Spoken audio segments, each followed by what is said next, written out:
People, it's your boy Tops back again live for another video. It's the transfer talk show. Tops talks transfers. Before I get into it, make sure you guys like the video, subscribe to the channel. Big up everyone that's already tuned in. Big up everyone that's already subscribed to the channel. Really appreciate it. But yeah, another new show, man, talking about all the transfers going on in the Premier League and all the other good top nations and that. So yeah, looking forward to it, man. But yeah, let's get into it, man. Obviously, the main topic at hand is obviously the RODRIGO news. Now, the RODRIGO news has been driving it on for quite a while. It's been coming on for quite a while. Boom, boom, boom. Let me just try and fix this. Here we go. Here we go. Here we go. We're back. We're back. We're back. Yeah. So boom, the RODRIGO news has been going for quite a while, and yeah, obviously I'll go into it and try and read it out, man, to make you guys aware what's going on, people. Because yeah, it's been a bit of a sticky one. It's been a bit of a sticky one, man. But yeah, RODRIGO, his price has been set by Real Madrid amid Arsenal interest. It says RODRIGO ended the last season with uncertainty surrounding his future. Arsenal, Manchester City, Chelsea, Tottenham have all been monitoring the situation. I didn't even know Tottenham had been monitoring it, to be fair.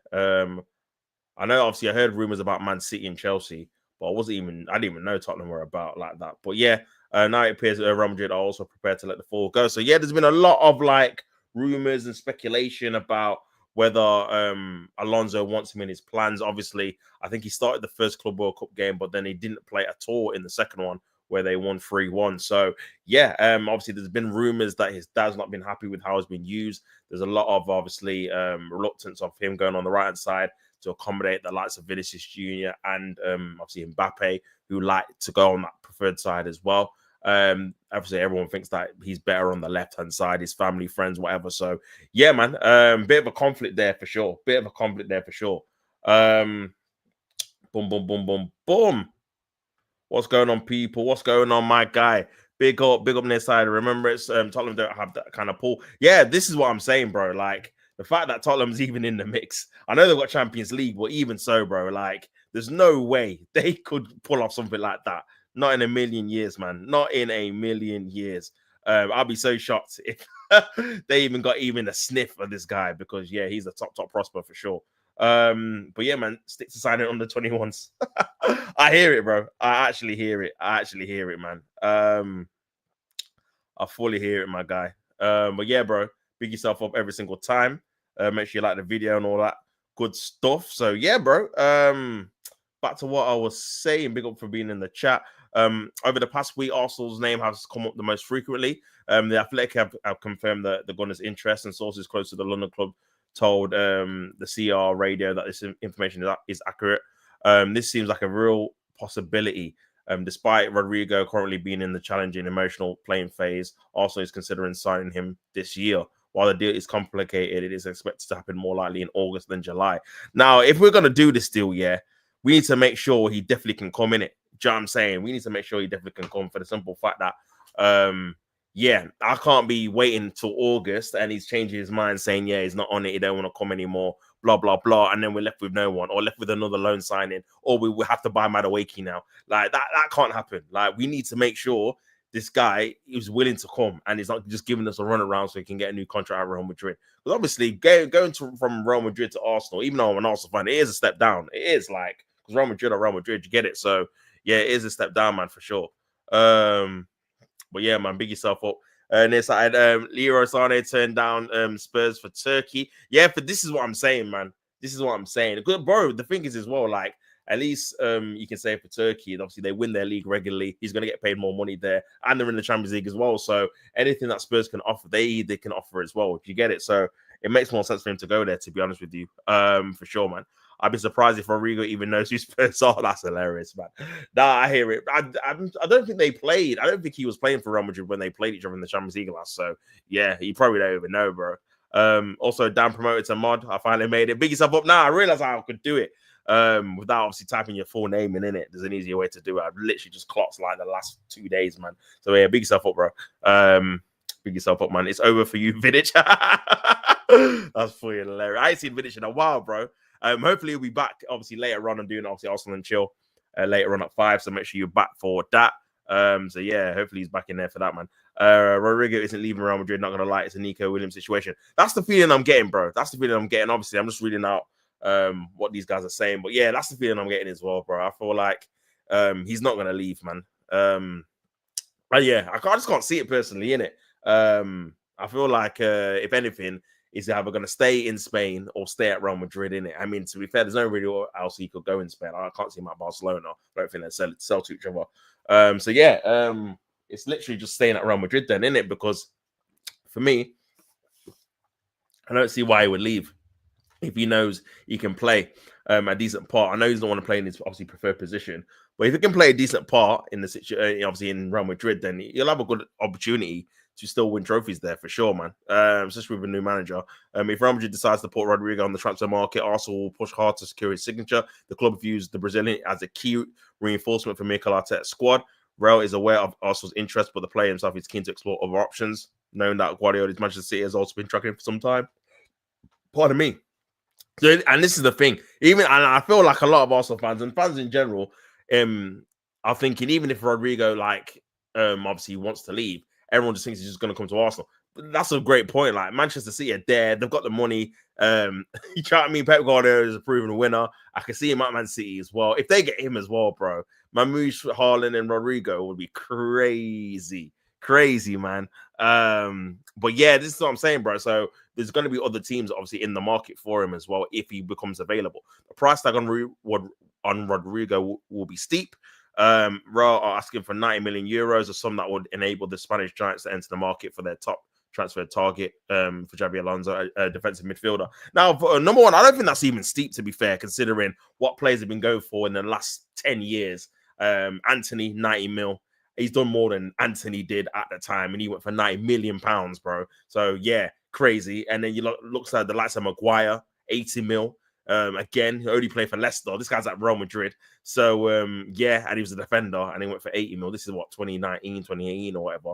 So that's just two off the top of my head I can think about. So when you put that into perspective, 90 mil for an attacking left winger, probably the best on the market, is actually not too bad. 90 million euros as well, by the way. So that'll be what, 75, 77 million pounds. So yeah, that's not too bad if I'm being honest. We paid 105 for Declan Rice. We paid 65 for Havertz. So yeah, I don't think it's too bad. But it's interesting to say that obviously their top target is the defensive midfielder. Obviously, all the rumors were that they wanted Zubimendi. They tried to get Zubimendi in, but it looks like he's going to be on his way to Arsenal at this moment in time.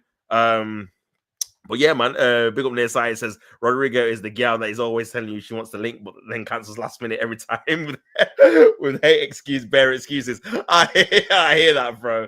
If you know, you know. Nah, I hear it, bro. Like, literally, man, just flirting for the sake of flirting, but not really on anything. Do you know what I mean? Like, really and truly, she's not going to leave her boyfriend, bro. Like, just forget it. Just forget it, man. Do you know what I'm saying? But nah, I hear what you're saying, bro, for sure.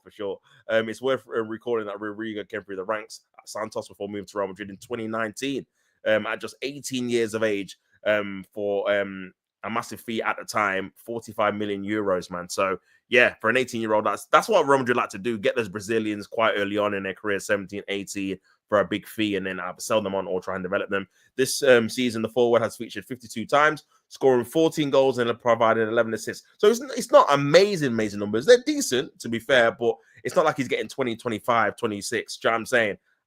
Not say he couldn't improve, but yeah, they're decent numbers. But at the same time, like I said, when you look at all the other options and you compare that, for example, he's got 14 goals, yeah. Obviously Sesko got 13 in Bundesliga. He's an actual striker. I know he's been playing in the 10 and dropping deep and stuff like that, but he's considered an actual number 9. So when you weigh it up, and we want to pay probably the same amount for him as obviously they want for Rodrigo. So yeah, when you weigh it up, chalk and cheese, it's crazy when you think about it, man. So yeah, man. But yeah, my thoughts on it, on the Rodrigo situation, I feel like I can't really see that one really progressing too much, if I'm being honest. Even though I like it too, and I think it would be a marquee signing, and I think it's the type of signing that also needs to be made, the quality of the player and how big of a player he is and how good of a player he is and what he can provide to that left-hand side and the improvement he would have over Trossard and Martinelli.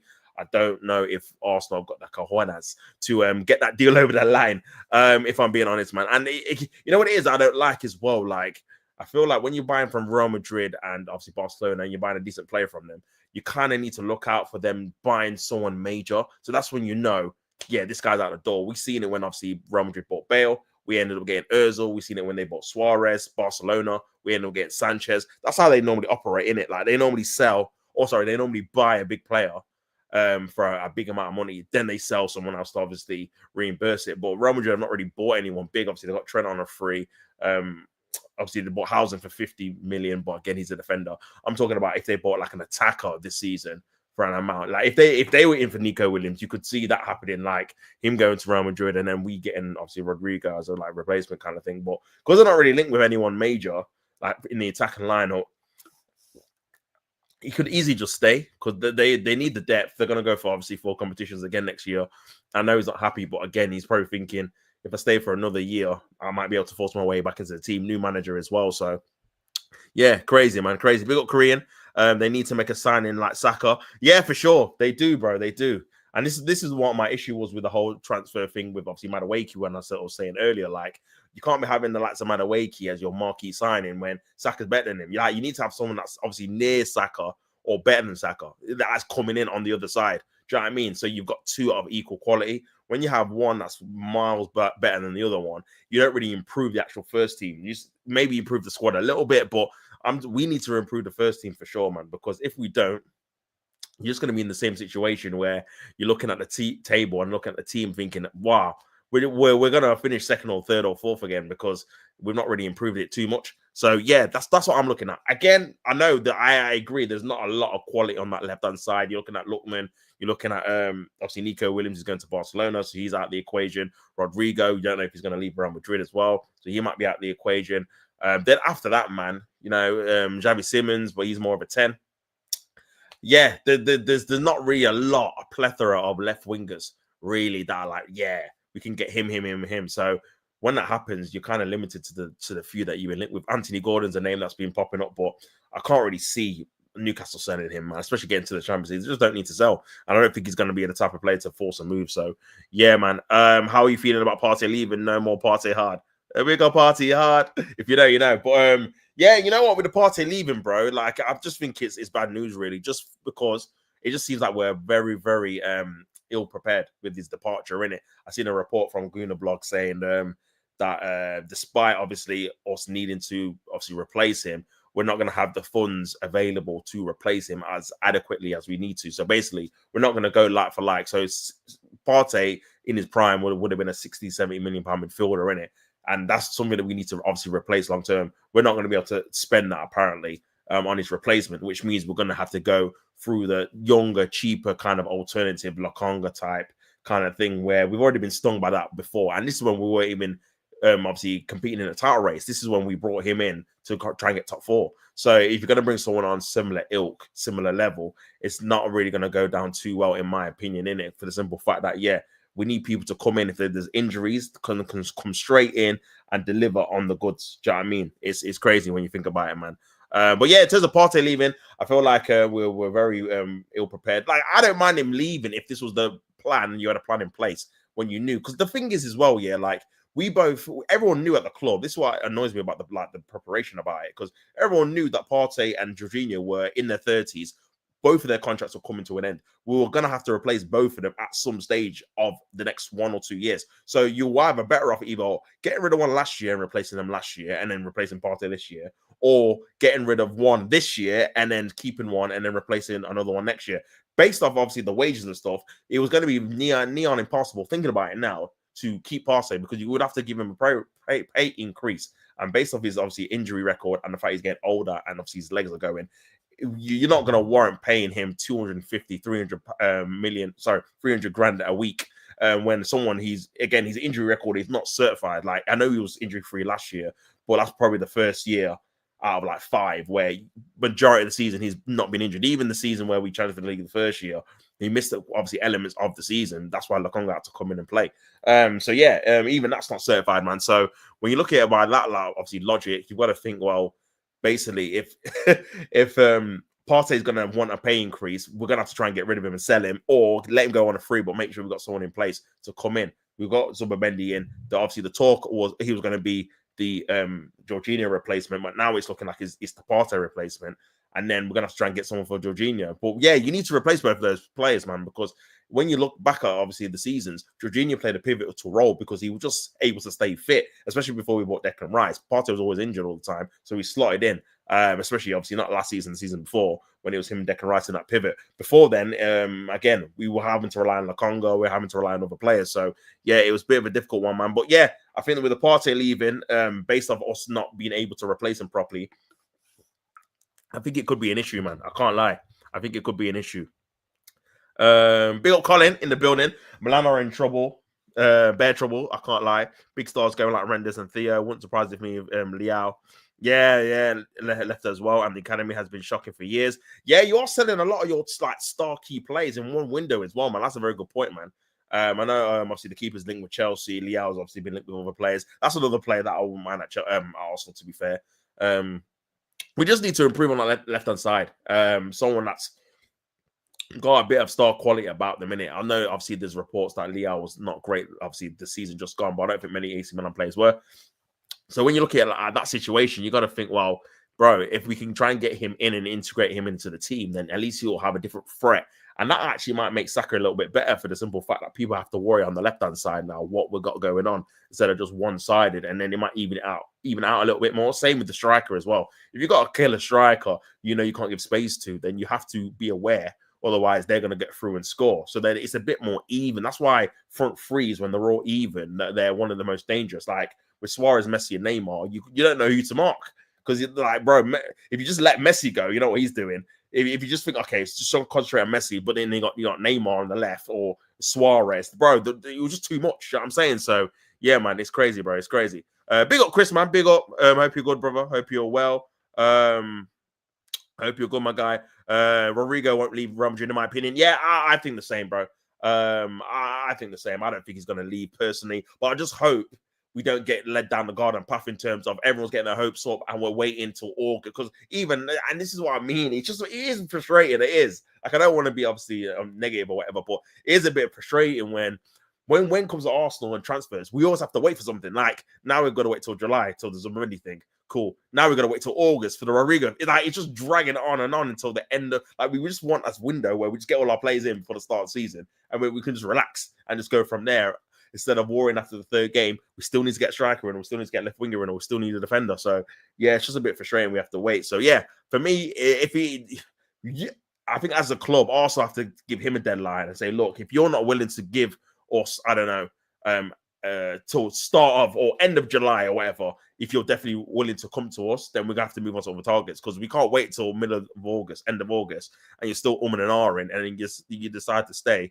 And then we're left with Martinelli again. Do you know what I mean? And Trossard. So, yeah. Why not Arsenal sign Liao? That would be an improvement. Yeah, I think it would be as well, for sure. Especially from what we've got. You got to say Trossard's going to be declining. Martinelli's kind of at a standstill, been really at the same kind of level for the last 2 years. So, for me, I think that would be a massive improvement to what we were doing, for sure. But, yeah, man. Big up BBK Sports. Big up, brother. Hope you're well, man. Definitely have to get you on the channel soon. Hope you're good, bro. Big up Tots. Big up yourself, my guy. Hope you're good, brother. Colin says that Liao and Saka on the flanks would be mint. That would be a nice little, because bro, with Liao as well, because he's so direct on the left, bro. Saka's direct as well. You get two best of both worlds, man, for me. So I think that would be a very good free. And then you get a proper striker, then I'd be happy with that, to be fair.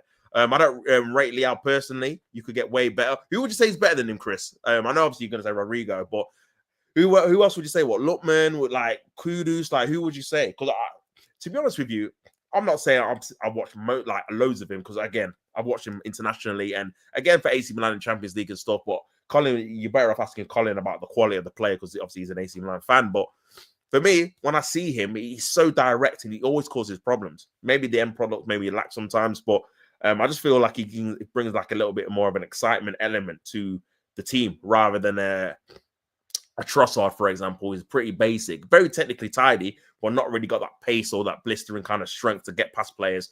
But even though he's got a decent shot on him, and like I said, he's quite tidy. So yeah, Chris says renders his quality. I rate him. He's a class signing for C, bro. I feel like that one's been slept on. No one's, because they sign so many players like very quickly. It's kind of like no one's actually probably deep in how good of a player he is and how good a signing that is in terms of the position there he's covering as well. Not just the left 8, but the 6. as well when Rodri maybe might be injured or suspended. So yeah, I think it's quality. A keeper is solid enough. Be an upgrade on any Chelsea keeper. Yeah, yeah, for sure, man. For sure. Your keepers, yeah, keeper would be good as well. That obviously Chelsea are linked with the AC Milan keeper as well. And yeah, he definitely is an upgrade on Sanchez and the rest of the guys they've got, man, for sure, man. But yeah, in terms of Arsenal, like I said, we'll have to wait and see what happens with that situation if they can manage to get someone of decent quality in their ranks, man. Otherwise, yeah, it could be a sticky one. It could be a very, very sticky one, man. But yeah, on to obviously other news as well. If I can get it up. Obviously, Liverpool, the whole situation with Liverpool, and yeah, what they're doing in their transfer market, man. Because I feel like with them as a whole, they've been very, very active, man. More active than I thought, to be honest with you. Because after winning the league, there is a bit of a maybe an expectancy that they're going to rest on your laurels a little bit because you got a winning team, you got a title winning team, you know, kind of what you're doing, kind of thing. But yeah, I feel like they've just not done that, man. And obviously, there's reports about them trying to get Guehi, which could be a good opportunity for them as well. So let's have a look, man. Let's have a look. I'll just obviously read out the article. Make sure you guys smash the like button on this video and subscribe to the channel if you've not already. But yeah, man. Liverpool have a perfect 35 million blueprint to complete the Mark Guehi transfer. 35 mil. I know he's only got a year left, but that'll be a steal, man. I can't lie, bro. I think he's a very good player, very good defender. And it's, bro, 35 mil is very cheap. It's very cheap considering Mason Mount went for 60 mil and he had a year left. I think I remember when we sold Oxlade-Chamberlain to Liverpool, we sold him for 40 mil, and these are attackers, and he had a year left as well. So even though you have a year left, sometimes you can still. I remember obviously City bid for Sanchez 60 mil, and he had a year left. So yeah, 35 mil is cheap. That's pretty much the same price that you just sold Kwanzaa for. So yeah, that'd be crazy. That would be crazy, man. But yeah, obviously, I'm guessing you want a replacement for Kwanzaa. Mark Guehi is a player of interest to Liverpool as the Reds weigh up their centre-back options ahead of the Kwanzaa exit from the club. The England international, who is currently representing the Young Lions at the Euros, is set to complete a £35 million move to Bayer Leverkusen after the tournament's conclusion. So I'm assuming you guys must have negotiated that with the Wirtz thing. Maybe they put some money off the Wirtz deal. Maybe they wanted, because originally the quote was 150 mil, wasn't it? And then obviously that's gone down to 116. But then adding this into the 35 mil kind of category, it kind of works out kind of obviously the same, innit? So maybe that was it. Maybe that was it. A little bit of a cheeky swap. His exit will leave Konate Gomez as Liverpool's only senior centre-back options to partner Van Dijk. So you'd only have 3 centre-backs, man. For that many positions is obviously not enough. You definitely need more for sure. Though Endo is an option in defense if required. I got a feeling you're going to sell him, man, because again, he's not really been too frequent as of late, man. Obviously, just get back to the comments here. Big up Chris. He says Leao is a Nico Williams category 2, hot and cold. Okay. Like I said, I've not watched loads of him in it. Do you know what I mean? It's the same with Nico. I've not watched loads of him either. So, but it's just from what I've seen, I've been impressed by more Leao than Nico Williams, if I'm being honest. But yeah, I get what you're saying. Nico Williams probably going to Barca. Yeah, that's a sure bet, bro. That's one of them ones that will drag out career until like the end of August, and then they'll buy him. They'll find the money somehow. There'll be an article saying that Barca can't afford him, and then they'll have some kind of fugazi thing where they just manage to do it before the end of the transfer window. They do it every summer, man, with a player. They did it with Rafinha. They did it with Almo last year. They always do this, innit? So, yeah, they'll be able to, they'll get him, man, for sure. Williams to Barcelona was confirmed last summer. Just media telling lies.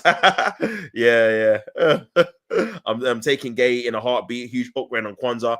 Kwanzaa needed to leave for me. Not good enough for us. Yeah, I mean, I feel like, again, because you went through the period where in the last couple of years, maybe not the last 2 years, but before that, when you finished 5th outside the top 4, and that's when he was kind of integrating into the team. But yeah, I feel like from where you are now, where you're obviously trying to win the Champions League and the Premier League, him as a cover long term, I don't think he would have been good enough. But to get 35 mil from a guy that ultimately, I know he's a Premier League winner technically, but that ultimately didn't really do too much for your club. Like, it wasn't like he had a memorable kind of run where it was amazing. And obviously, he did fill in quite well for obviously next to Van Dijk at times. But I feel like that was more Van Dijk obviously teaching him through it. Yeah, I feel like, yeah, to get that much money for him, you've actually done very, very well. Konate needs to sign a new contract ASAP. We should F him off. I'm not having another Trent. Yeah, I mean, there is a report saying that he's not happy with obviously the fee that you've not the fee, but the contract that you've obviously given him. Maybe it's the length or maybe it's the amount. But yeah, he's not happy with the contract. So I don't know, man. That's definitely one to watch for sure. That's definitely one to watch, man. And yeah, you can't allow him because Real Madrid will get him on a free as well because again, they need a Rudiger replacement. They were linked with Saliba as well, so it could be a case where they get him instead, man. And then yeah, you would not be happy with that for sure. You would not be happy with that. I think Kwanzaa was involved with the Verts deal. To be honest, not down the price. We wanted 50 for Kwanzaa, so we knocked down our price too. Even 30 is brilliant for us, bro. 50, 30, bro. You've had a solid with that, man. Because if I'm being honest, I think he's like a 20-25 million pound defender. If I'm being honest, bro. I know he's young, but yeah, that's that I would rate him at. So to get 35, 50, 45, whatever, I think you've had a solid. I think you've had a massive steal there for sure. Massive steal, man. But yeah, I'll go on now. Obviously, carry on with the article. He just comes out and says, obviously, the Reds remain on the lookout for a new young centre-back with high potential, having previously missed out on Levi Colwell, Lenny Euro, and Housen. So you have been after a centre-back for the last 2 or 3 years, to be fair. You have. And yeah, you did miss out on those three, but are willing to be patient in pursuit of the right defender, even if it means not recruiting such a player this summer. I think, bro, I don't know. I think you do need another defender in it because, again, you are kind of relying on Van Dijk being fit for the entirety. I know Konate has his injury issues as well. If Van Dijk does get an injury, that means you're relying on Konate to stay fit with Joe Gomez, who is also injury prone. So for me, I think you need another one, man, personally. And even if Van Dijk does stay fit, if the others get injured, which they both have got injured on previous occasions, then you're kind of looking at who's going to play centre back. Maybe Endo, but I don't know if that's obviously ideal long term, if I'm being honest, man. But yeah. However, Liverpool are known to be monitoring Crystal Palace captain Guehi with an expiring contract presenting an market opportunity. Bro, if I had a pound every time I heard that in the last 3 years, man, I'd be a millionaire for sure. Newcastle had as many as 4 bids rejected. I remember that, man. With the I mean, I say they're idiots, but they probably wouldn't have won the FA Cup without him. But I don't know, man. 65 mil, and then now you're gonna go down to 35. But now inside the final year of his contract, the Eagles will unlikely be able to demand such a high fee. No way, bro. You have to be a bit more humble with that fee, man, for sure. And with Palace working on a £14 million deal to sign Diamande from Sporting Lisbon, they are seemingly resigned to their captain's departure either this summer or next, and are planning for life without him accordingly. Yeah, so yeah. To be fair, Diamande is a decent defender from what I've seen. But yeah, if they can, then that would be ideal, man. Because again, at least you can get some money from Guehi that can go towards the Monday. Because yeah, Guehi's going to leave on a free. He's definitely not going to stay at Crystal Palace. He's in the prime of his career. He's going to be playing at the World Cup. I mean, to be fair, for Guehi, he's probably thinking, well, I might just stay for the year. Like, I'm going to be playing every week. I'm definitely going to get into the World Cup squad, and then I can just go and get a big signing on fee and sign for Liverpool anyway on a free. Do you know what I mean? So it might be a case where you're just like, you know what? I just might as well wait a year, innit? Obviously, that's depending on if he's going to get injured and stuff like that. But yeah, man, crazy, man. Crazy. But you'd be interested to see what he actually does if he pushes for a move, if Palace are pushing to sell him, if he's not going to sign a new contract. I never understand why, because when they rejected the deal last year, they definitely should have said, listen, we're going to either accept this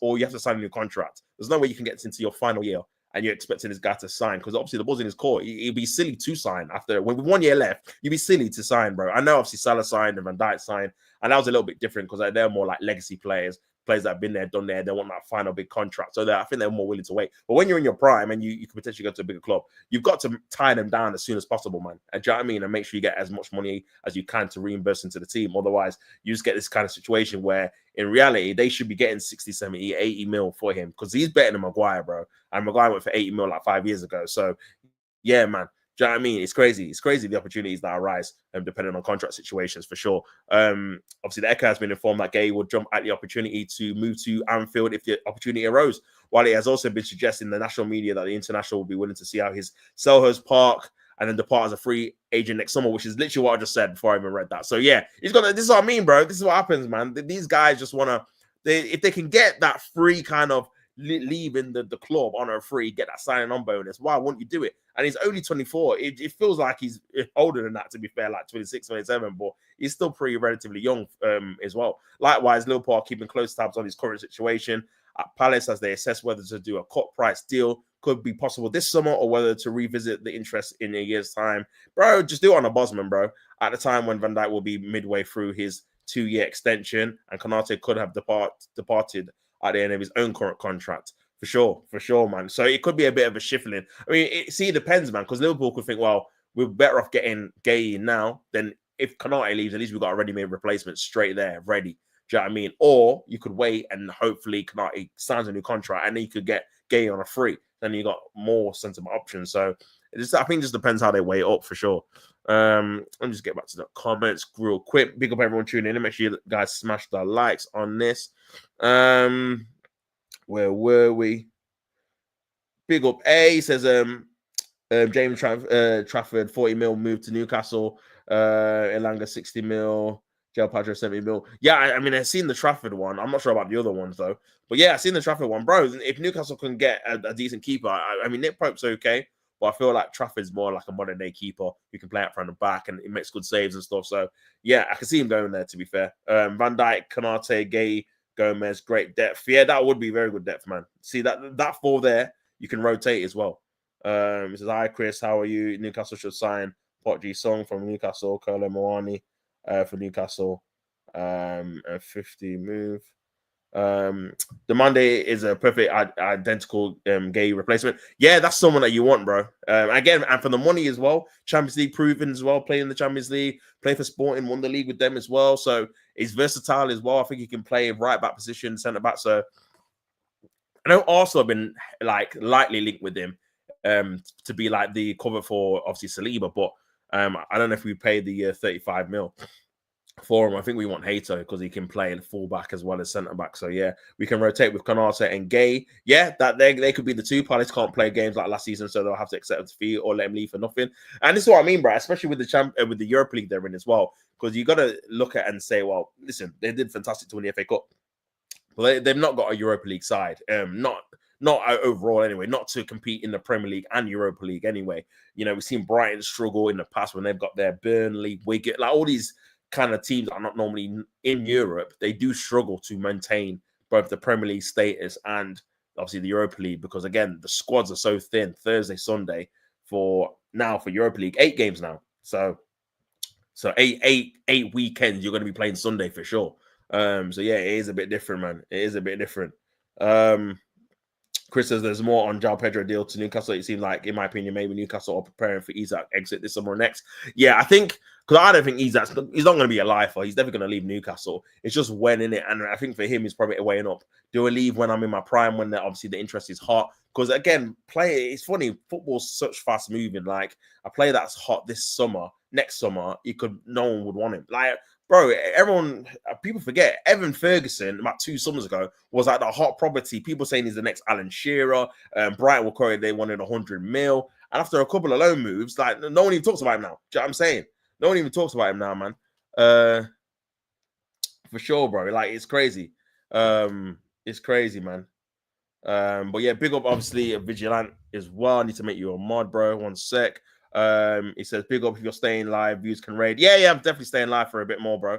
Definitely staying live for a bit more, my guy. But big yourself up. Let me quickly make you a mod. Boom. But yeah, man, big up everyone in the chat, man. Make sure you guys like the video and subscribe to the channel. All of that good stuff. 1 sec.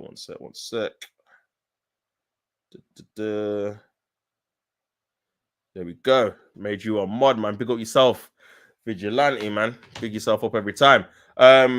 Chris says Palace looks like they're keeping European place after all the rumors could be kicked out due to the owner owning multiple clubs in the same European competition. He sold his shares now. Yeah, I know. I seen that, man. There was a bit of a panic because obviously it looked like they were going to get blocks from going into Europe because of the whole, obviously, regulations and stuff. But yeah, I think he's going to sell it so they can actually play. Because yeah, it would be a shame, man. Because they should be in there, man. Rightfully, they won the FA Cup. They qualified for it through winning the trophy, the first ever one in their history. So yeah, they should be having a chance to play in Europe for the first time in their history, man. Selhurst Park, European nights, Thursdays, you know, and depending on obviously who they get and obviously the different format of the Europa League, they could get some big hitters in there, man. Some big hitters that qualify for the Europa League. Do you know what I'm saying? So yeah, man. Big up Vigilante. Big yourself up, brother. Appreciate that, my guy. Appreciate that. But yeah, man. Obviously we have to wait and see what happens with the whole situation with obviously Guehi. Back in 2017, they were interested in the 24-year-old. Obviously, he was at Palace. So yeah, it'd be interesting to see what they did, man. It actually goes on to say about Liverpool signing Chamberlain for a £35 million deal, raises to 40 with 1 year left, man. So they've mentioned it themselves as well. So yeah, crazy. But yeah, we'll have to wait and see what is happening with that for sure. Boom. But you've got everyone tuning in. But yeah, if Liverpool made that kind of signing, would you argue they've had the best transfer window this summer for the English teams? Them and City are neck and neck for me. Obviously, City had more work to do, in my opinion, because of the likes of obviously Kevin De Bruyne leaving and certain other elements of their midfield that wasn't really balanced. But with the likes of RODRIGO coming back from injury, them getting renders as well, it does seem like they've done a lot of good work. And bro, they're not struggling for goals. They've got a plethora of goals in it. Do you know what I mean? So yeah, it could be them. You know, it could be them. It could actually be them. That's back on track for sure, man. But we'll have to wait and see with that one, bro. We'll have to wait and see with that one. But yeah, boom. What's going on, people? So just trying to share this. I think we signed a centre back and a striker at this time in his moment in time. Diaz staying now, so we won't sign another winger. Oh, is he definitely staying now? Fair play. Okay, if Robbo and Tsimikas leave, then we may need to sign someone else to Kirkes. I think you're going to keep Tsimikas, you know. I think you're going to keep him in it. I think you're going to keep him. And yeah, I think you're going to keep him still, I'll be honest. And then get rid of Robinson, which again, for another 8-10 mil, is not a bad shout, bro, to be honest with you, man. It's not a bad shout, especially for the simple fact that obviously Robinson wasn't looking his best this past obviously season, but again, still won the league. And yeah, Kirkes is definitely an improvement, man. Definitely an improvement. Let me just remove that. But yeah, man. Boom. Let me go on another one. But then again, we got Owen Beck, who can basically be another backup for Conor Bradley. Basically, he's had loans that come through. So yeah, this is the good thing when you use your academy, man. We've basically saved. I mean, I wish we probably should have maybe bought him before we got Calafiori, but we've basically this is an idiot. We basically saved a lot of money getting Lewis Skelly through the academy, playing him through the left back, then obviously spending loads of money on a new left back again. Do you know what I mean? So yeah, if you can try and get someone of the quality and whatnot, then fair play. Fair play, man. Boom. I'm just trying to no, it's not even that, man. But yeah, man, big up the chat. Palace should keep their place, regardless of football full of hypocrisy. City and Granada, I can't even say it. We're allowed to play Champions League with both having some shareholders. Yeah, for sure, bro. For sure. And I'm sure there was a thing with like obviously Man United and Nice as well, Europa League, because of parts of both or something. So they do pick and choose, man. Big up Carlos. Been a minute. We see things I never see. This guy's shameless after he got Molly Watts in that Club World Cup, bro, against Flamingo. Crazy work. But yeah, we hope you were good, bro. Obviously, nice summer's day and that. But yeah, just obviously talking about the transfers. Boom. Yeah, that's what I was gonna do. Let me just quickly talk about the major bomber that Ornstein dropped about Chelsea, man, about getting Jamie Gittens, bro. Chelsea on the verge of completing a deal for Borussia Dortmund winger Jamie Gittens after finally reaching an agreement with the Bundesliga side. Gittens enjoyed a very good campaign with Dortmund last year and has been linked with a return to the Premier League for a number of months. Newcastle, who are in search for a right winger, continues have been named as a potential suitor for the winger as well. So yeah, I'm not seeing too much of this guy, to be fair. The Magpies have been linked with the England under 21 international for around a year now, since 2023. However, it's Chelsea that have been swooped to sign his signature. He does fit the mold, and obviously getting those young kind of wingers that Chelsea have been getting for a number of time. The Blues are currently away at the Club World Cup alongside Borussia Dortmund, and we're hopeful of seeing the deal for Gittens before that tournament kicked off this month. However, their initial bids were rejected by Dortmund, and Gittens remained at the Bundesliga outfit, man.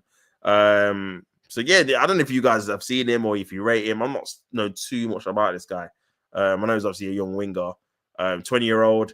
Hasn't been revealed how much they'd pay, but Dortmund did reject a bid of 30 mil in hope of holding out for 55 mil, bro. Is this guy this good? 55 mil is a lot of money for a 20-year-old still. But yeah, I guess it's just a potential kind of bid, if we're being honest, man. But yeah, 55 mil, man. That would be a lot. That would be a lot, bro. That would be a lot, for sure. That would be a lot, man. But yeah, in terms of that, I feel like I could see that one getting over the line with Chelsea, to be fair, for the simple fact that they do like those kind of 20, 21-year-old, 22-year-old kind of wingers now, for some reason. So yeah, I can see them paying probably maybe 40 mil, 45 mil, maybe somewhere in the middle from the 35 or the 30 that they bidded for. And then yeah, he'd be on the right hand side.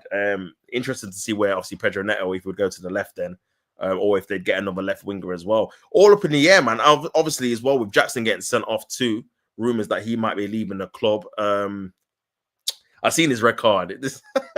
I don't know what he's doing, bro. I don't know what he's doing. I feel like it's two of the most silly red cards that are so avoidable. It's just clumsy, bro. Like, yeah, he just have to go in for so much force in it, in these challenges, man. But yeah, I think he's going to miss the while. If unless Chelsea go on into the final, I think he's going to miss the rest of the tournament now. So yeah, man, silly, man. 3-match ban. Silly, very, very silly, very silly. But yeah, I can see them probably trying to move him on, maybe this summer or maybe next summer, man. Because not only is he not being clinical, but he's costing you like games in terms of him getting sent off and missing like 2-3 games. Chris says more wingers for Chelsea. Yeah, I know, man. I know the wingers for Chelsea are it's getting a bit mad. He is getting a bit mad, bro. But yeah, I keep forgetting obviously Mudryk as well. The whole thing with him. So the turnover, not keeping Sancho too. Yeah, there's a lot of things going on for sure. There's a lot of things going on for sure, man. But yeah, we'll have to wait and see what happens with that, man. We'll have to wait and see what happens with that. Big up everyone tuning in, locked in, man. If you've got any questions, let me know in the chat.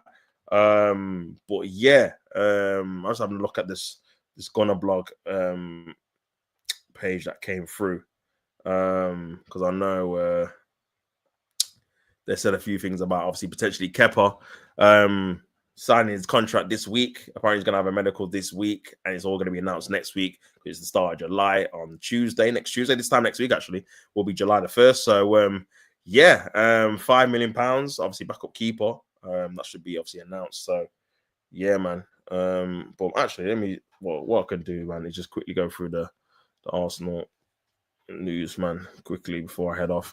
But yeah, big up everyone tuning in, locked in, man. Make sure you guys like the video, subscribe to the thing, all of that good stuff. All of that good stuff, man. But yeah, slow news day in terms of Arsenal, bro. I'm telling you, man. Slow news day in terms of Arsenal, for sure. Let me have a look. But yeah, big up Chris. He says they've got Arteta savior Raheem Sterling. You see, Raheem the Dream, man. Raheem the Dream is crazy. Do you know what I mean? Actually, I need to make a Colin a mod. Actually, let me make him a mod. But yeah, man.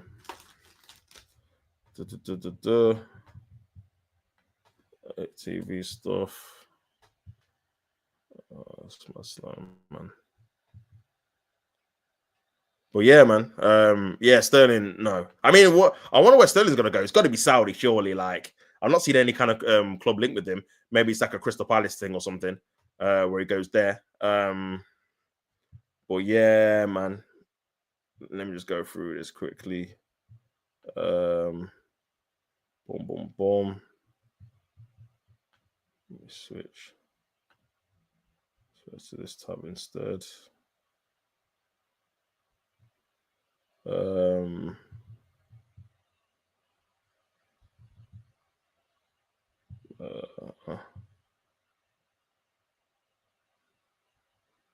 obviously Gyökeres. Talking about Gyökeres, man. Says that Arsenal are planning to submit an opening bid for Victor Gyökeres in the coming days, possibly worth in the region of 75 million to 80 million euros. Gyökeres has been clear that he wants to join Arsenal, and there have already been positive talks between the club and his agent, man. So more rumors about this bid between Gyökeres, bro, and obviously the talk with him and Sesko, or also Sesko, has been obviously quieting down a bit. But with this, man, I've got to take it with a pinch of salt. Pardon me, because there was Portuguese application saying that we bidded 2 times for him last week, and up till now there's been no confirmation of that. Apparently it was rejected and they want more money, but blah blah blah. But yeah, man, I don't know about this, to be fair. I mean, 8 million euros is what 65 million pounds or something like that. So it'd be definitely, I think it'd be worth the punt, man, if I'm being honest. If we spent that much on Havertz, bro, and again, if I think he's gonna outscore Havertz personally. If Havertz gets about 10 to 15, I think he can get that, man, for sure, especially in this team as well. Because we actually do create, you know what also do? We create chances that don't look like chances because there's no one in the right area. So you have Saka put a ball across the box and there's just no one there. But that's a chance. But because there's no one there, it doesn't look like one. And we have that all the time, man, all the time. There's not someone in the right area to obviously finish off certain situations, man. But if we can possibly get that, then that would be ideal for sure. That would be ideal for sure. Boom. More wingers for Chelsea. Bill Chris says they've got Arteta savior Raheem Sterling too. Shocking. How many times you gonna announce Zuma? Bro, there's other men. We've bought this guy about 4 or 5 times, bro. I'm telling you, 4 or 5 times we bought this brother. It's actually nuts, man. Sterling could compete the pattern and join Everton or Man United. That's normally how it goes, isn't it? They normally join Arsenal and then they go off to a Man United or a Everton or whatever, man. So yeah. Gyökeres' agent doing the talking, in my opinion. Yeah, I think so. I do think we're interested in him. I do think Burr is talking to him, but I think it's not as advanced as people are making it out. And I don't think either of them are advanced. I think we're just kind of, I got a feeling we're trying to wait for Isak, man, or something, man. Because it just doesn't seem like we know we need a striker. We've got money. Obviously, I know we're not going to accelerate until July 1st because of financial fair play, PSR. I get that. But if we know about these things, like why do we not just go in for a bid now? Like there's no time to wait. We know what they both need to sell the player. Both of the players want to leave. Both of the teams are looking to try and recruit some money on them, and it does look like we're favorites for both players as well, which is kind of strange considering again a lot of teams need strikers, but it doesn't seem like anyone's going for these two. For whatever at the minute, I've seen Man United try to get Gyökeres, but it looks like he wants to come to Arsenal. Sesko, it looks like he wants to come to Arsenal, but there's no one really else competing for him. I know Chelsea were like lightly linked, but nothing too mad. So yeah, man, it should be a no-brainer. Should have had Gyökeres done by now. But instead, Liverpool and City have been making more statement signings. This is what I'm saying, Chris. This is what's the frustrating thing about it is, bro. Like when you look at it in terms of like what Gyökeres is doing, and even if you want to say Sesko as a striker, it's like, bro, if you're gonna pick one of these guys, just make sure you get one and make it over the line, get over the line, and then all our Arsenal fans can relax. Then we'll probably be a bit more optimistic for the season, innit? But when is that niggling feeling that Havertz is gonna start the first game? Which is still good, to be fair. Even if we get either of them, I think Havertz will probably still start because Arteta loves him in it. But yeah, man, it's crazy, bro. It's crazy. No point doing voting competitions on Sesko and Gyökeres just put a bid down. This is what I'm saying. I don't know what they're waiting for. It must be the July thing. That's the only thing I can see because we're not going to get eased out. I don't think we're going to bid for him. So if it's the July thing, bro, it's like, what are we waiting for? Just pay the money. Like, why are we trying to scrimp and save? We're happy to pay the 50 or whatever for Zubimendi straight away. But yeah, it's crazy, man. Big up BBK Sports. Why isn't there more noise around Osterman? Bro, I don't know, man. I feel like it's something to do with his agent. I feel like, because word like spreads in football, in it, when an agent is difficult to work with or they want like excessive amount of things where like it's not obviously acceptable for other clubs to go in and bid for him. And I think with him, I think it's the case, man. I feel like people are put off with the wage demands last year, and obviously Chelsea as well were really trying to sign him, and they ended up not signing him because of his ridiculous wage demands, man. And then he ended up going Galatasaray because that was the only literally window open, and Napoli couldn't afford to pay his wages for another season. So yeah, I think that kind of plays a part in it. But for me, again, that's the one where we've not been linked with him at all. I mean, that has to be an Arteta thing where it's like, I don't want to deal with his agent. I don't want to deal with. I mean, to be honest, his personality, you can't really say too much about it. You just assume he's going to be difficult and awkward because of maybe the agent, not how age is moving. But it's probably not even him, man. Like you have that all the time, innit? So yeah. But yeah, I'm not too sure, bro. Like, it must be a common thing. I mean, Chris has said here, image rights on Osimhen. Maybe that's a portion you've got to pay. Maybe the agent fees are like excessive. Maybe it's like he wants like 20% or something crazy, 10% of the transfer fee has got to go to him. Something mad that's obviously putting everyone off, or is it demanding like crazy wages. So these things have definitely a factor for sure. Definitely, man. Appreciate the mod, bro. Yeah, no worries, brother. No worries. I definitely have to get you on the show for sure, man. Definitely have to get you on the show for sure. But yeah, that's the only thing I can think of, bro. Like, because Osimhen, I rate him in it. I think he's a good player. And he's someone that scored goals in Italy, scored goals in Turkey.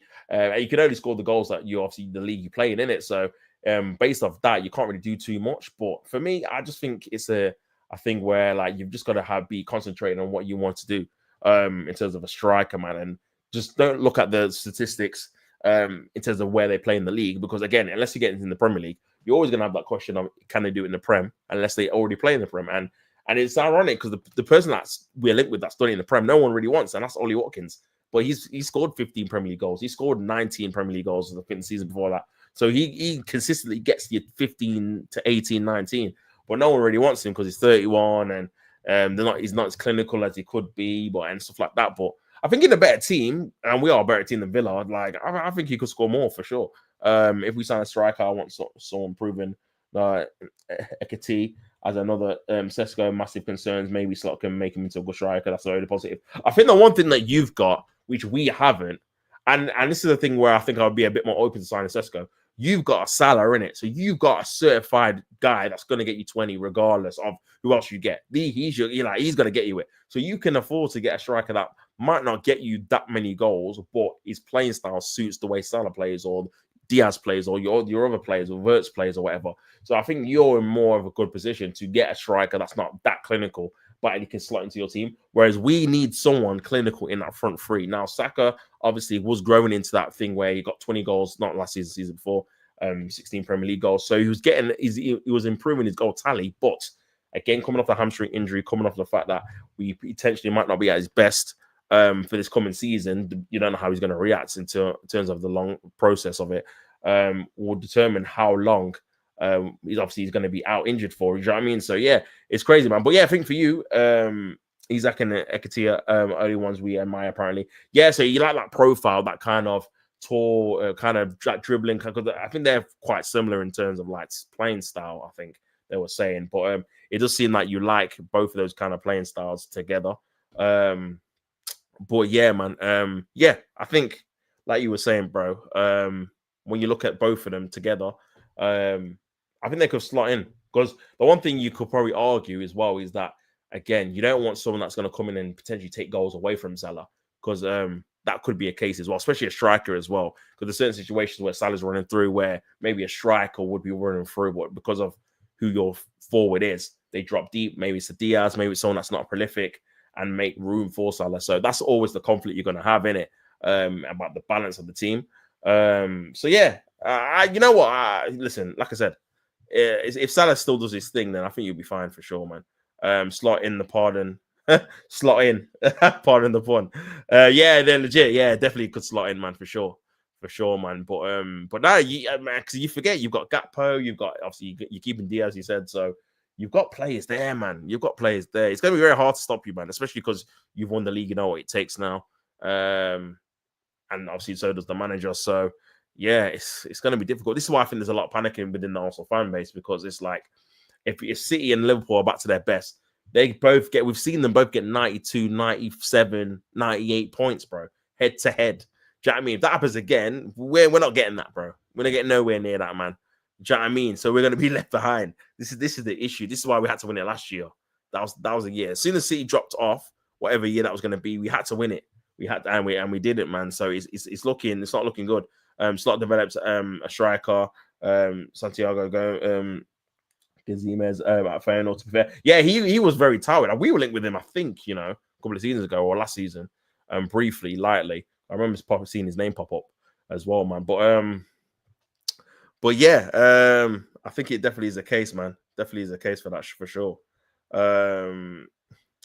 If Nketiah don't work out, then we can get Isak next summer, whose price will go down slightly. Yeah. I mean, he's not going to sign a new deal. I think he's got 3 years left, so next year will be 2. So yeah, I think he's not going to stay there long term. And I said this before. I feel like it's going to be a case where you kind of just waiting to see where he's going to go, because I don't think he's going to be there on a full-time, long-term basis. If I'm being honest, man, I think once he's playing the Champions League this year with Newcastle, and obviously he's won the cup, then I think he'll look to go to a team that can win a domestic league. Not saying Liverpool, Newcastle couldn't do it eventually, but I don't know if they're willing to. Because I thought for them now, this is the perfect opportunity. I don't know if it's PSR rules are holding them back, but it's a perfect opportunity to really improve your team, really properly improve it. Because again, you've got Gordon, you've got really good midfield, you've got Isak. Just put a bit more quality around them as well. Then you'll have a better squad to compete in the Champions League and the league.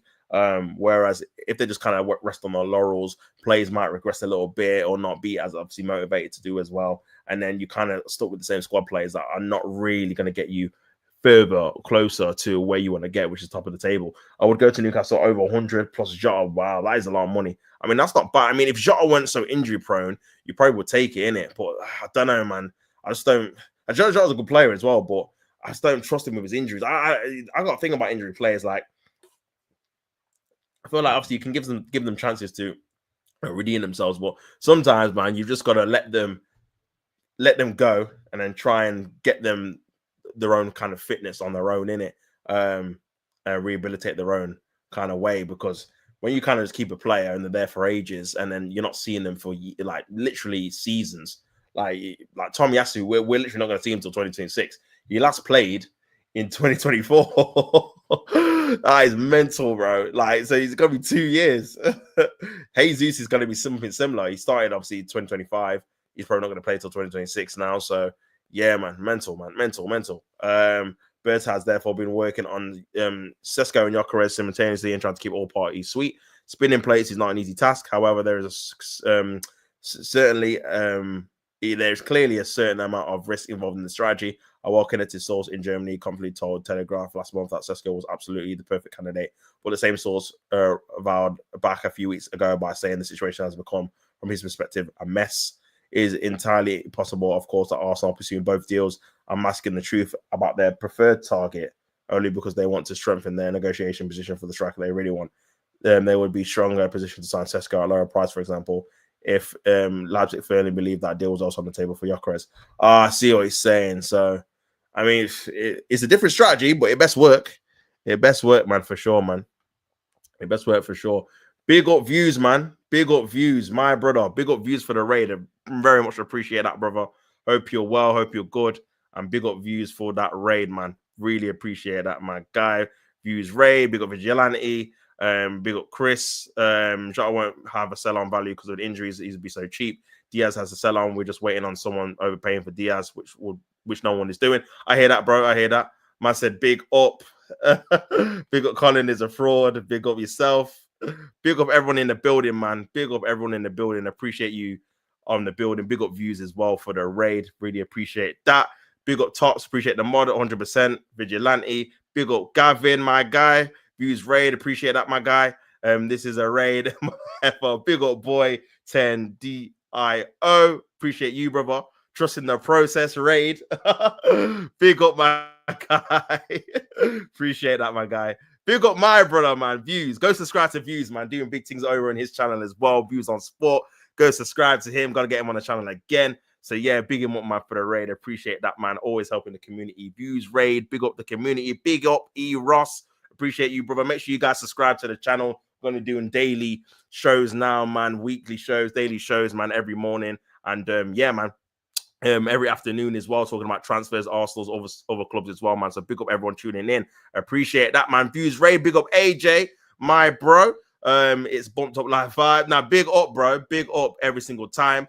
Views Raid, love the geezer alone. Leave the geezer alone, you know. Leave the geezer alone, man. Big up, Mr. Battle Beta Red. Tops, big up, brother. I hope you're well, man. Big up the viewers. I see you 100%, man. Big up all the viewers, bro. Just subscribe, 3K. Geez, stop. Big up, brother. Appreciate that, my guy. Appreciate you. Appreciate that. Big up views every time, bro.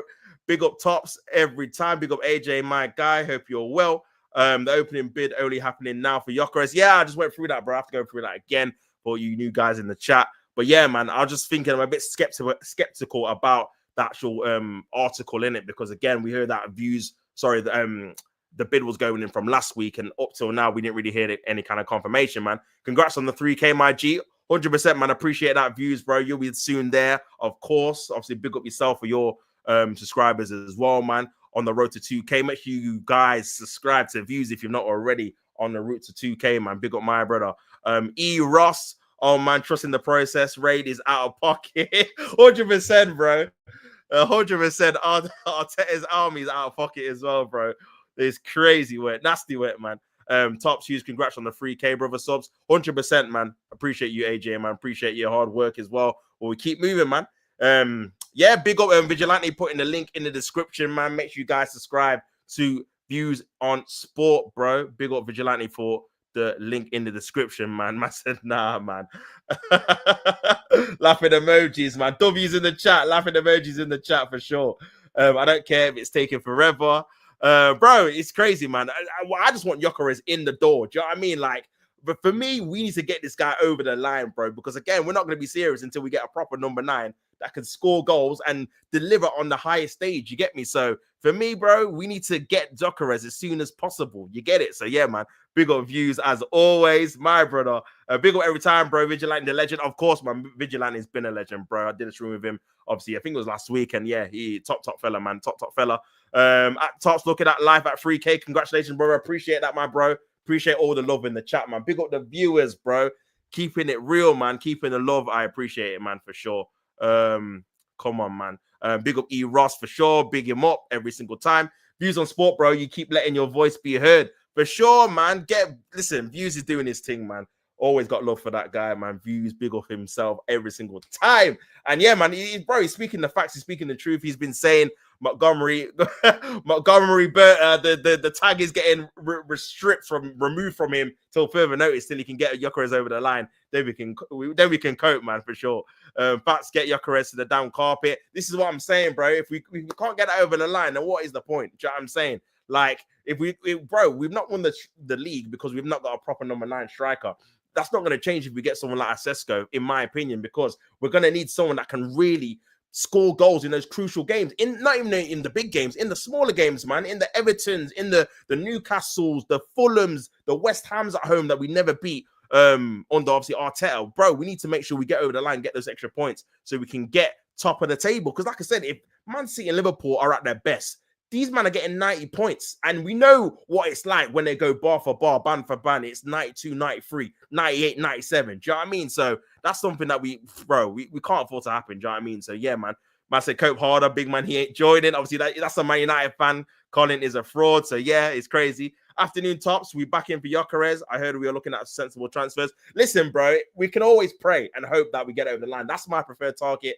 I hope we get Gyökeres over the line.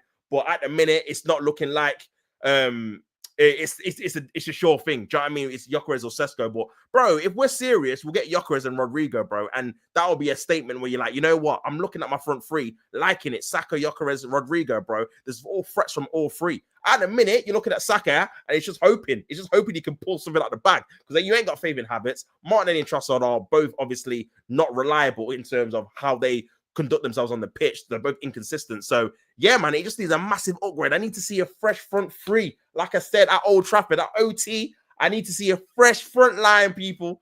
Fresh front line. You get it, man. But yeah, man, big yourself up every single time. Big up boy says that Arsenal get more fake news than bro. That is crazy. That's crazy. Careful reading my chat. I said some, yeah, that's correct. I didn't even read that out, man. I said Montgomery Bertie, you know, with a laughing emoji. Brother, nah, we were gassed. Big up views, my guy, you know. Now we were all gassed in it. We were like, you know what? Get this guy on. Get this Montgomery Burton. He's gonna come and change the landscape of obviously the situation. We're gonna do big things, etc., etc. But bro, it's not looking good at the minute, bro. Like again, apart from the Gabriel, obviously contract renewal and the Miles Lewis Skelly one, big him up for that. Obviously, he's got that done. The other things like the Saliba one, the Saka one, and obviously getting signings over the line, it ain't looking great. And the fact we're getting Kepa as well, which is kind of the status quo of us getting ex-Chelsea players, is not a good look. But I'm going to give him time. You know what? I'll be fair. I'm going to give him, obviously, like I said, at the end of the summer window, I'm going to do like a little review on obviously his time and what he's done at the club so far and see where I rank it in it. So, yeah, man, it's crazy, man. Calling Newcastle small after their own last season is actually crazy work. Nah, you know what it is? I just put them in because they're just teams that we struggle to beat, especially at St. James's Park, innit? But you get what I mean. Man said Kepa. Yeah, I mean, this is what I'm saying, bro. It's still the same Chelsea kind of status quo we're getting, bro. Like the same old Chelsea heads that they don't want that we get. Do you know what I mean? The cast-offs, which I'm not really impressed with. I really hope we would have got someone else. Like, listen, the fee's fine. Like 5 million is crazy. It's great. It means that we can put that towards obviously the striker, winger. But for me personally, I just feel like that stigma. Because now when we link with Madueke, bro, I can't even debunk it. I'm having to tell my brethren, nah, you know what? It might be real. It might be real. Because we got a habit of doing this, bro. So it's crazy, man. So who you gonna be back up to Gyökeres if we bring him in? Havertz or Marino? Havertz ain't gonna be on the bench against United. This is my only issue, bro. This is why I feel like big up for the comment as well, man. This is my only issue with the whole thing, man. This is why I feel like with Arteta, this is why he wants Sesko, because it's an easier way just to get him on the bench because he's younger, doesn't know the league. He's gonna cost a lot of money, but you can say he's adapting first off, so then he keeps Havertz in that starting lineup because again, the board is not going to be happy, and I feel like partly that's one of the reasons why we didn't get a striker last year, because the board probably thought, you know what, you spent 65 on Havertz, you can make this work. He's on nearly 300 grand a week. We're not getting you another striker for him to be on the bench. So you're going to make it work. Obviously, it didn't work. We didn't win anything. So he's going to have to now get a striker. But again, he's probably thinking, well, I don't really want to get a striker that's going to rival him because he's going to be on the bench or in midfield, which everyone hates. Even the guys that like Kai Havertz don't like him in midfield for Arsenal. So when you look at it that kind of perspective, it's like, bro, if he doesn't play midfield, if he doesn't play up front, where is his brother going to play? Like, where is he actually going to play? And now you got no idea. So yeah, man, Kepa still ain't signed. Bro, I'm still waiting now, bro. I'm still waiting now, brother. It's crazy. It's absolutely mental, man. It's Kalas. Yeah, it's crazy, brother. Big up boy, you know. 5 million release clause taking this long to announce the signing. We're going to be waiting until deadline day for that striker.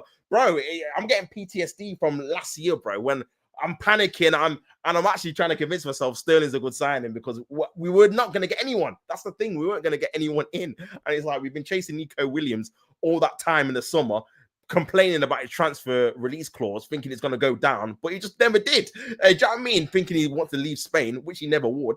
And it's just the same merry-go-round. Do you know what I mean? So, yeah, man, I'm just getting PTSD from that, brother. And, yeah, you're right. Taking so long to announce a signing is crazy, especially because it's only 5 mil as well. It's like it's going to break the bank. Do you know what I mean? But it's typical Arsenal, man. Typical Arsenal. Havertz can play for the reserves for all I care. Listen, you know what with Havertz, yeah? I feel like he can be a decent squad player. He can come on for the last 25 minutes, whatever, and contribute in that kind of way. But because the money is on and the transfer fee we paid for him, that's not going to work long term. Like, we can only go for that for so long or until, again, when that's done, it will, bro. The board and obviously people on the higher up are going to be like, why are we paying this guy so much money? And the guy's getting 20 minutes every game. Like, why are we spending so much money on this guy, wages wise and transfer fee? We're not even utilizing him. So yeah, he's gonna have to get sold eventually. Do you know what I mean? So yeah, man, it's crazy. Imagine how many cats you could buy for 5 mil, and every single one would bring you much more joy than Kepa. Usefulness values are there about. Yeah, I mean, listen, bro. I mean, you know what with Kepa, yeah. It's great if he doesn't play. If he starts playing regularly, especially in the league and Champions League, we're going to be in trouble, bro. Because again, I'm not one of these guys. I didn't rate him at Chelsea. I'm just going to be real. Like, I didn't rate him at Chelsea. I thought he wasn't good enough for them.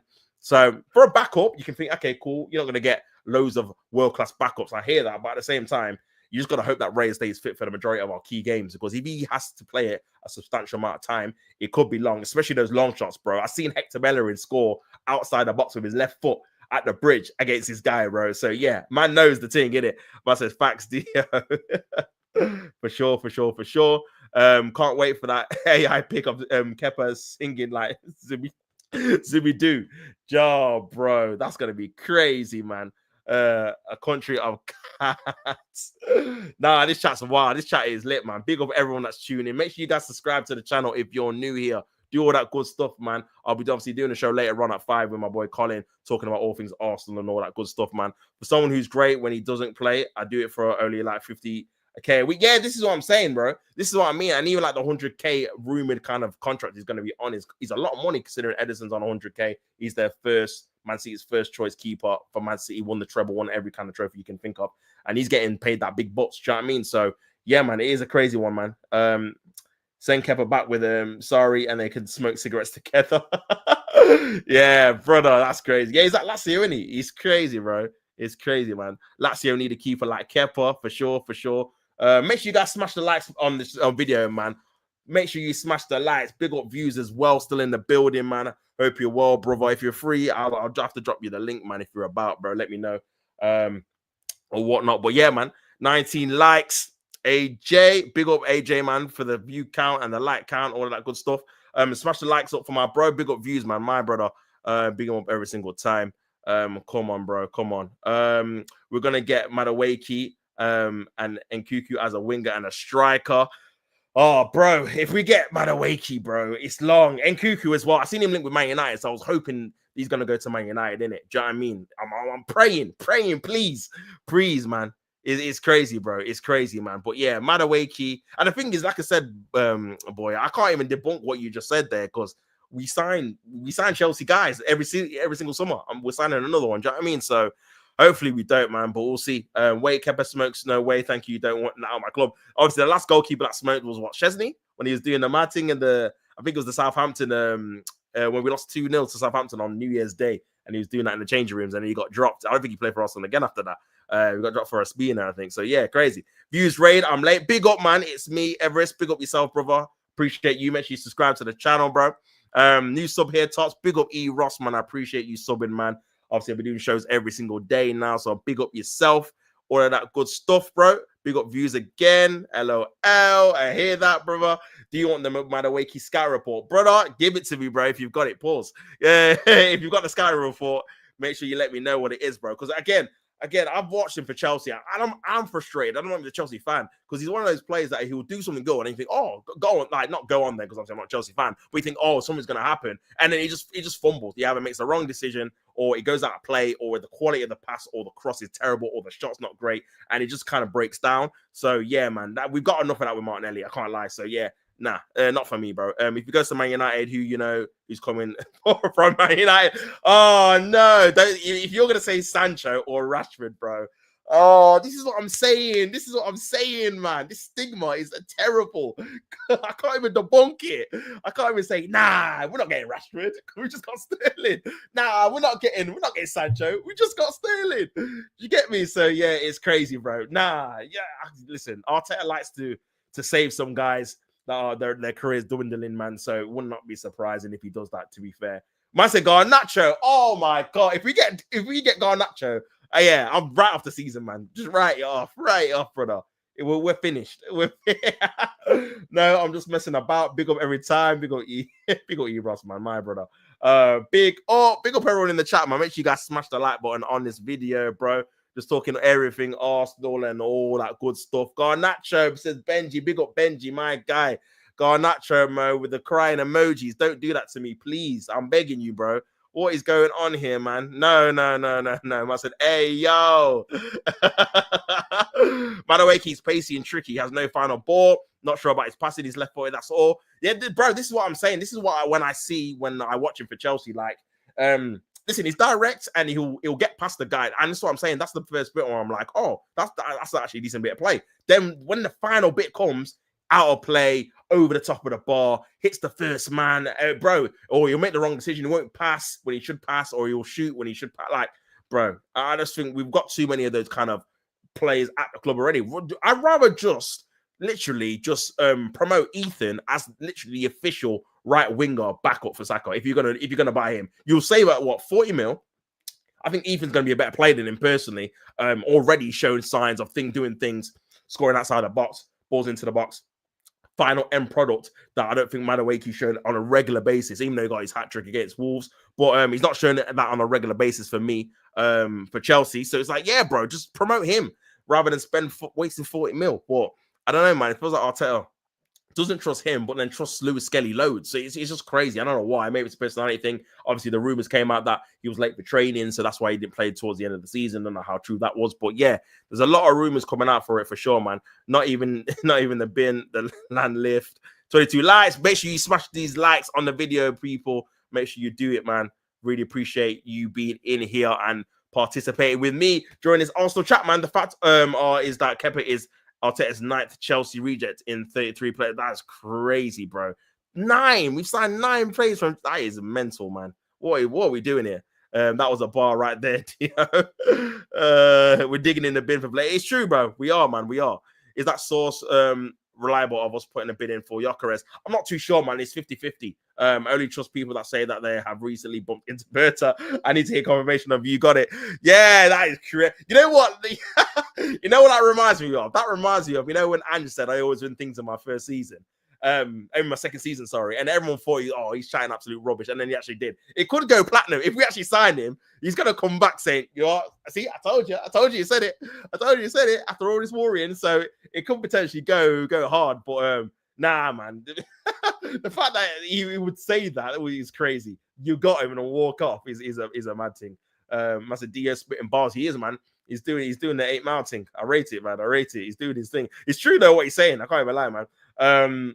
I don't know anything about Nkuku because he's in the league. I insist on seeing him in a game. I'm never able to watch him play like a rare Pokemon. Now, you know what with him? Like, I watched him a few times for Chelsea. When he's in the 10, he looks okay, to be fair. But when he's up front, oh my God, terrible, bro. Like, he doesn't make any runs. He isn't running behind. Obviously, he's not a striker, innit? He doesn't press. Like, he just wants the ball to feet, but he's a 10, innit? So he doesn't make those kind of like dribbling kind of runs or making those like last ditch kind of like runs at the back stick to like finish off with like a chance or anything. So yeah, you have to play him 10 or otherwise there's just no point. Do you know what I mean? So not saying I won't write him off as a terrible player, but I just don't want any Chelsea players. That's literally it. I just don't want anyone from that team, bro. Like, please give me a break. Please give me a break, man.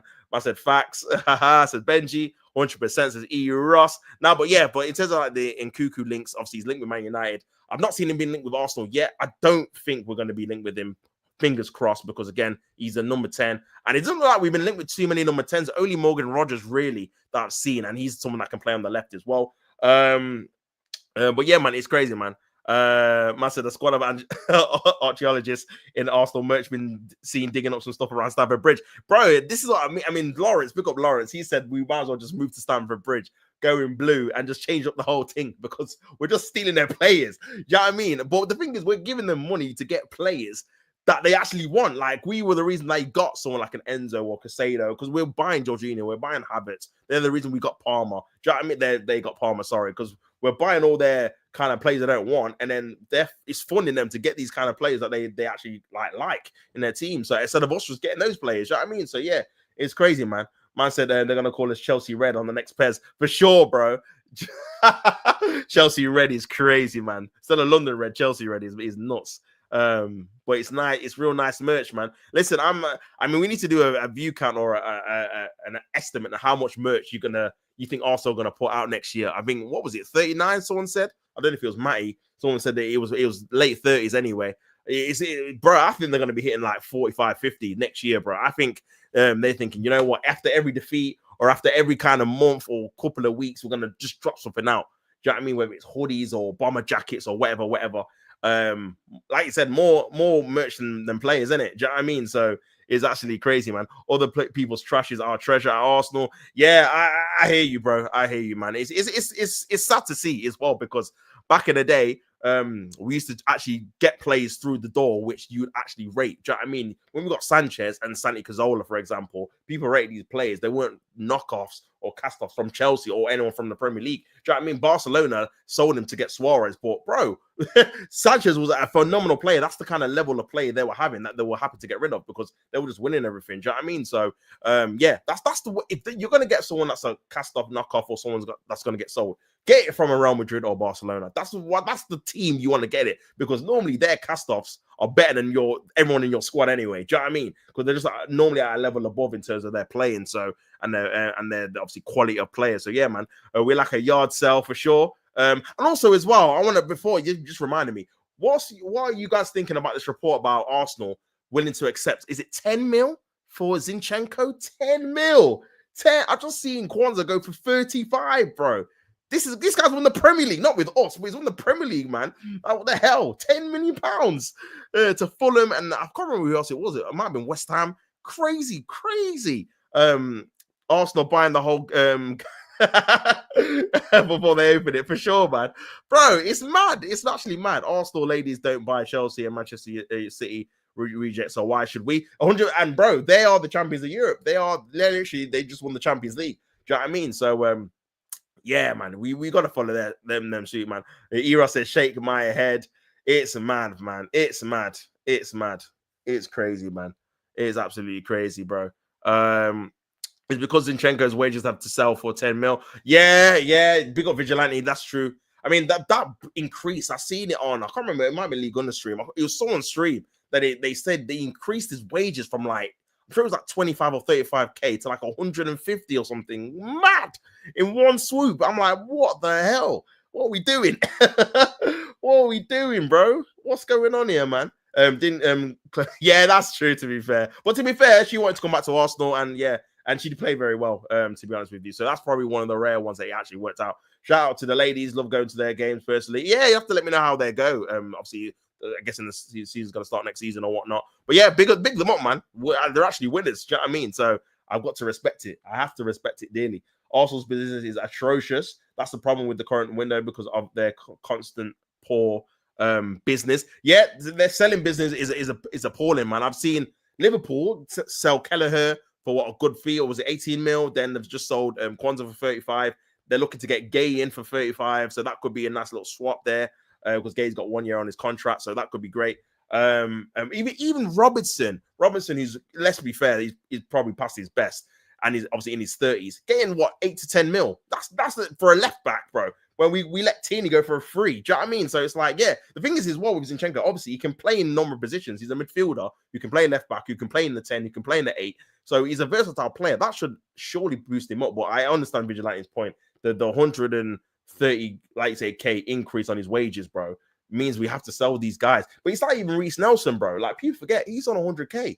100K, he's not a 100K player, bro. When you got Luis Diaz on 70 and you got Reece Nelson, who's not done anything, let's be honest, man, for Arsenal, bar that one goal against Bournemouth, which didn't amount to anything because we didn't win the league.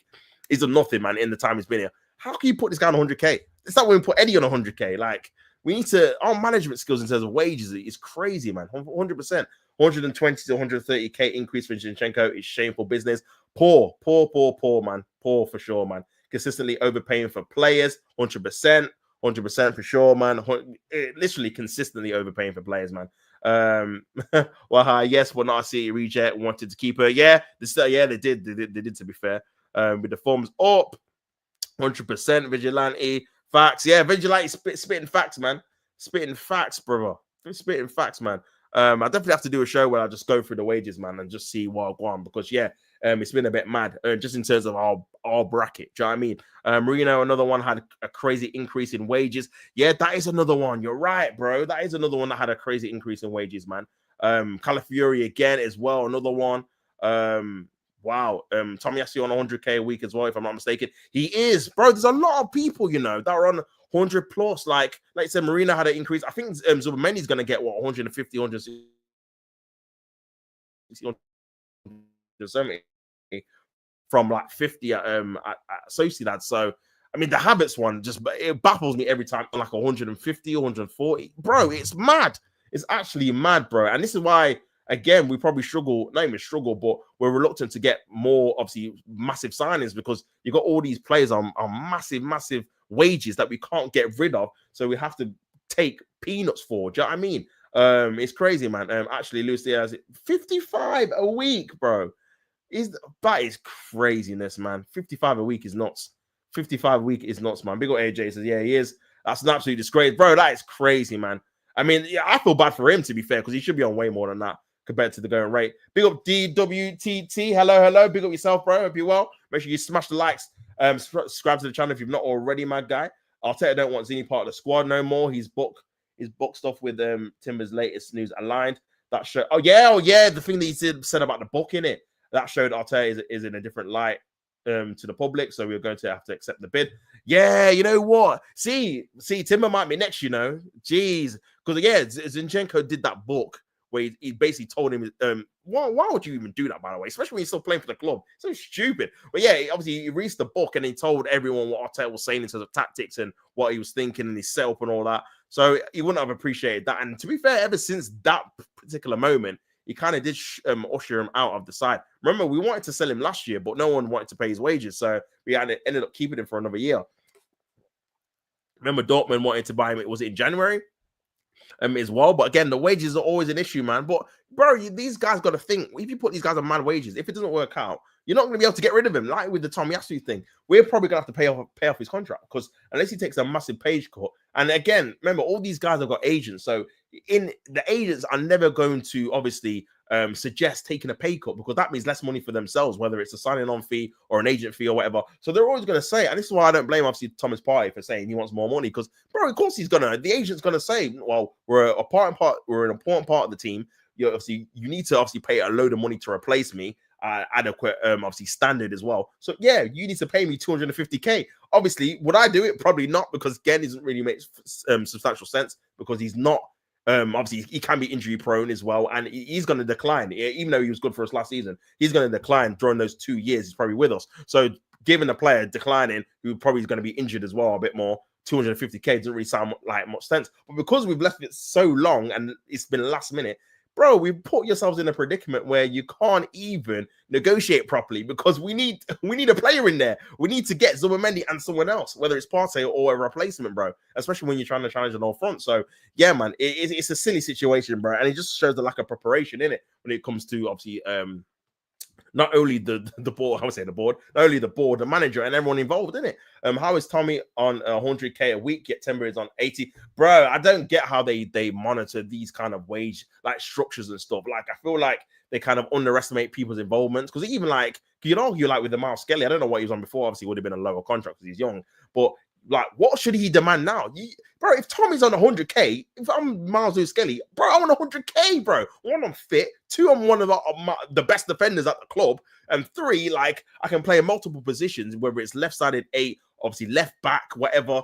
So yeah, bro, like, you're going to be expecting the same, whereas Tomiyasu's had one appearance in like 2 years nearly. It's going to be, because he's going to be not going back till 2026. So yeah, man. And this is where you kind of scupper yourself in terms of negotiations, in my opinion. Havertz's weekly wages are an absolute disgrace, 100%. And this, again, there's no way Saka with a renewal is going to be like, you know what, just give me less than Havertz in it. Because, bro, I want 300k. I want 300k, bro. If Havertz is on 280, I want 300. I'm better than Havertz, bro. Saliba, I'm better than Havertz, bro. I'm a more important part of the side than Havertz in it. So I want 300k, bro. That's what these guys are gonna say. I want 300. Give me 300k now.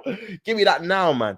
Kivior earns 56. See, I think that's pretty low as well. I'm basing that off his actual contribution when he's been here. Because one thing I say about Kivior, obviously not everyone's cup of tea. But one thing I will say about him, he's fit. He's literally available the majority of the time when people like Zinchenko are injured. Even Tierney, when he's been at the club's been injured. Tomiyasu's injured. Ben White's been injured the last, obviously, year or so. Timber obviously did his ACL. Saliba's obviously had injury problems with his back. Gabriel obviously tore his hamstring. So these players, with Kivior, he just slots in whenever. Like when we got an issue at left back, he slots in. When we got an issue at right-sided centre-back, he plays. When we got an issue at left-sided centre-back, he plays. So for me, his versatility and his availability, that's why I'll probably keep him. Just because I know if he gets some injuries, at least he can slot in. And he's not amazing, but he can slot in and do a decent job. Do you know what I mean? I'm not tearing my hair out with him playing. Obviously, he can make a few mistakes for sure, but at least he's available. With Tomiyasu, there's literally no point keeping this guy, because even though he's versatile on his positions, he's never fit, bro. He's always injured.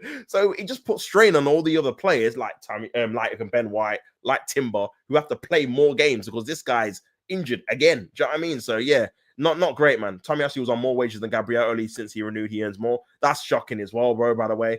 I don't know why we gave him that bumper contract when we knew he was injury prone. He's been injured literally every season since he's been at the club. It's crazy. We got E. Ross. He says, meanwhile, Timber is playing on an injury and Tamiyasu isn't playing at all. Make it make sense. I don't get it, man. I don't get it. Like I said, the players that are more reliable and more robust. And listen, obviously, no one wants to get injured in it. And I'm sure if they could help it, they'd want to be fit. But at the same time, it's a ruthless game, man. You got to be available for your team to help them win major honors, bro. If you're always injured, especially for the duration, 2, 3, 4, 5, 6 months, and you're still picking up a wage packet, and then you're taking the ability for the club to get another player because that 100k you got, we could give it to someone that's actually fit, then obviously it's a detriment to the team, innit?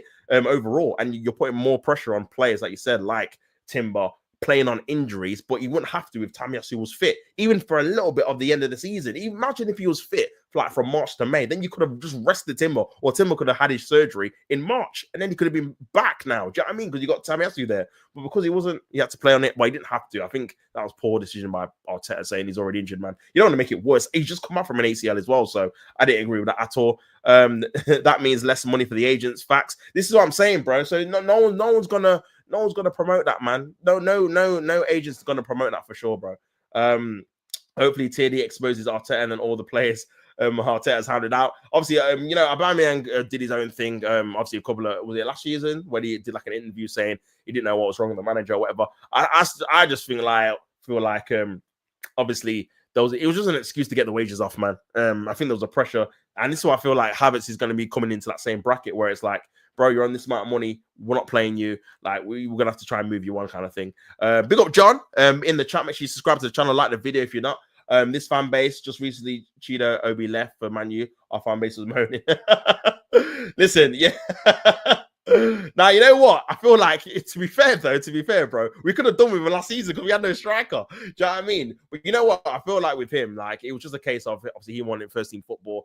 We didn't want to pay him the certain amount, which is fine. But again, if that's the case, and I say this like with everything, if players are leaving, that's fine. Just have a plan on how you're going to replace them. I think that's the main issue. If we had another youngster coming through, or we brought in another Brazilian young striker to take his place, I don't think anyone would have minded. But it was just the fact that he left, and then we just didn't have anyone. Then we had to play Marino up front. Not to say that obviously Cheetah would have played, but he probably would have been brought on and stuff like, because he's a striker, bro. So yeah, man. Jesus on over 200k.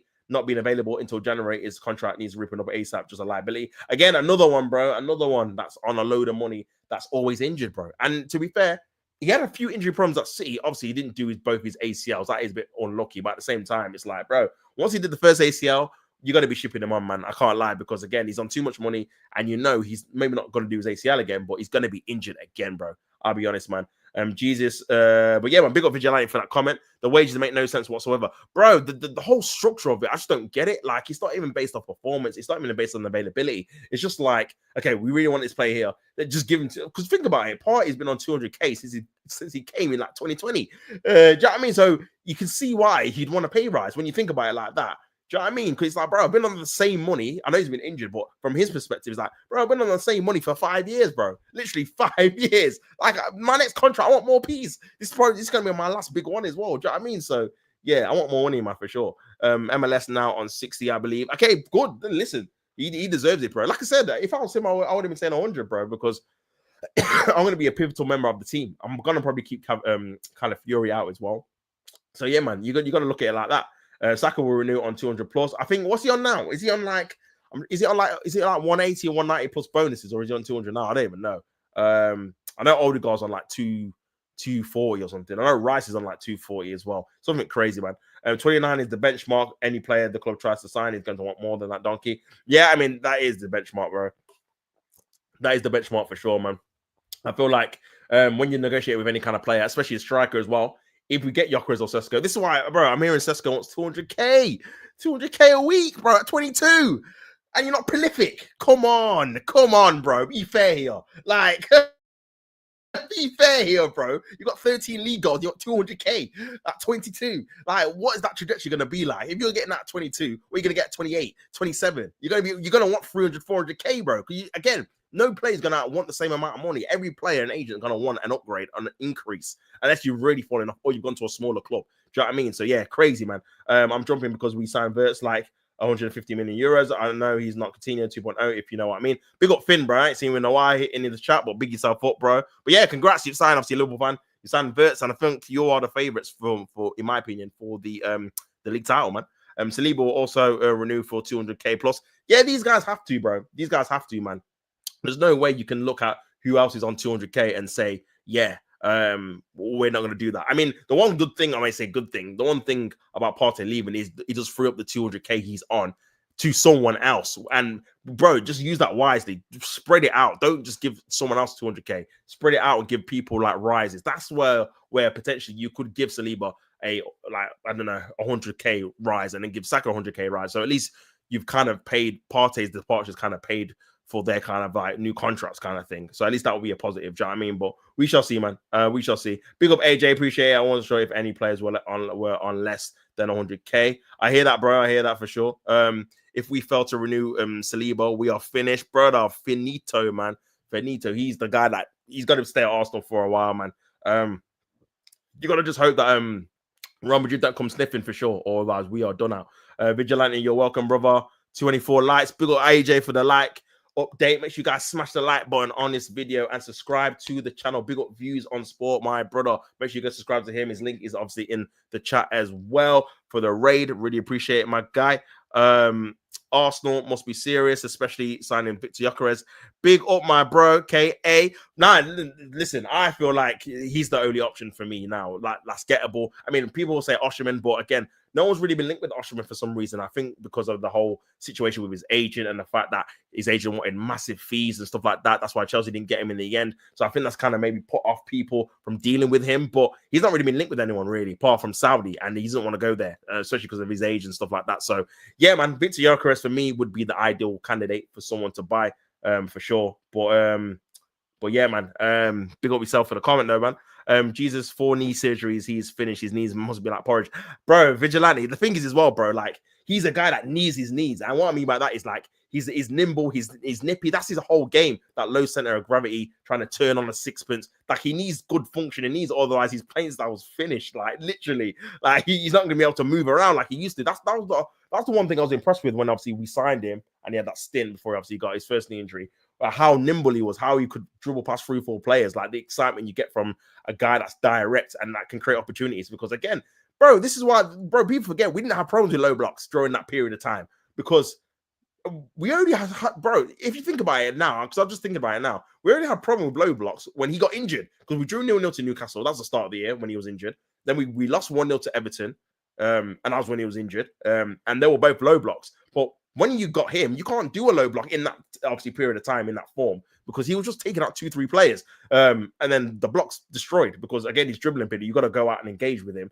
And then you create space. So that's kind of something that we need on the left wing, man. Someone similar. Do you know what I mean? This is why I never understood when he came back. We just didn't play him on the wing, bro. And just said, you know what? Just go on the wing, try and do that kind of trickery skill on the wing and then see what you can do. Because on the right for City, he used to be very good. But again, we had Saka there, so he didn't really want to rotate. But yeah, man, it's crazy, bro. It's crazy. Jesus is finished. I think so as well, bro. I think so as well. Big up E. Ross. He says, so let me ask you this, Tops. With all these players getting injured, Havertz, Jesus, Timber, White, Gabriel, Tamiyasu, you think this has anything to do with Arteta's playing style? But yeah, I think it does, you know. I do think it does. I feel like the fact that we're seeing even Salah come out and say that the reason he got more goals is because he was being asked to track back more. The fact that he was able to stay fit the entire season. Remember, he got injured last season, and that kind of harped a lot of, obviously, Liverpool's challenging for the title, and obviously, I think the Europa League at the time. And I do think the fact that Saka and Martinelli and Havertz all have to press and work hard and track back, and yeah, defensively we're good, but what are you sacrificing long-term in it with this kind of playing style? I do think it's a case. When you get 4 hamstring surgeries or 4 hamstring injuries, major injuries to 4 starters like Martinelli, Gabriel, Havertz, and Saka in the same season, you can blame obviously the schedule, but bro, it's the same injury. So whatever everyone's been asked to do, you're doing it too much. Do you know what I mean? You have to adjust that. You can't be asking them to sprint that much in training or whatever it is. Obviously a hamstring, it's more of a sprinting action where you're sprinting so hard it just pops off because it's getting fatigued or whatever. So yeah, I feel like the training methods need to be adjusted. I think with Tomiyasu, I think he's just injury prone, bro, because he was injured a lot at Bologna as well. So I think that he's just injury prone. Jesus, he did pick up a few injuries at Manchester City. But yeah, I don't know about that one, man. I think it was a bit of obviously unlucky that he got two ACLs here. So yeah, man. With the Timber one, again, a bit unlucky as well. Because he got an ACL his first game playing for us. Do you know what I mean? And it wasn't even something that was like major in terms of like the impact of it. So yeah, man. I think that was just a bit of an unlucky one. The white one is definitely I think Arteta's fault personally, because he played him injured. I think not the season just gone, the season before. He played him injured for like an entirety of the season. And then after that, obviously still played him, even though he could have got surgery in the summer because Timber was obviously coming back. And yeah, made it worse, in my opinion. So yeah, I think I'll blame that one on Tata, man, for sure, man. Respect KA, bro. Hope you're good, my guy. Hope you're good, man. Respect for the comment as well. How can I forget Saka? Bro, Saka was the main one, brother. That hamstring burst off that thing burst that Selhurst part, bro. I was gutted when that happened, bro. I couldn't even enjoy the 5-1 win. I knew, yeah, we ain't winning no major tournament with him out because he looked like he was going to be out for the season, innit? At that time. So yeah, crazy, man. Saka will be offered 260 according to reports. Would you take it? I mean, it's still less than Jesus, bro. Do you know what I mean? For me, you got to be saying, nah, I want 300. I want 300, bro. Big up every time. Big up everyone in the chat, man. Make sure you guys smash the like buttons on this video, man. Respect E. Ross. Saliba has also been offered 260. I hear that, bro. If we can get both of them for 260, I'll be happy with that, considering what they could all offer, like be asking, sorry. Because they easily both could be asking for 300.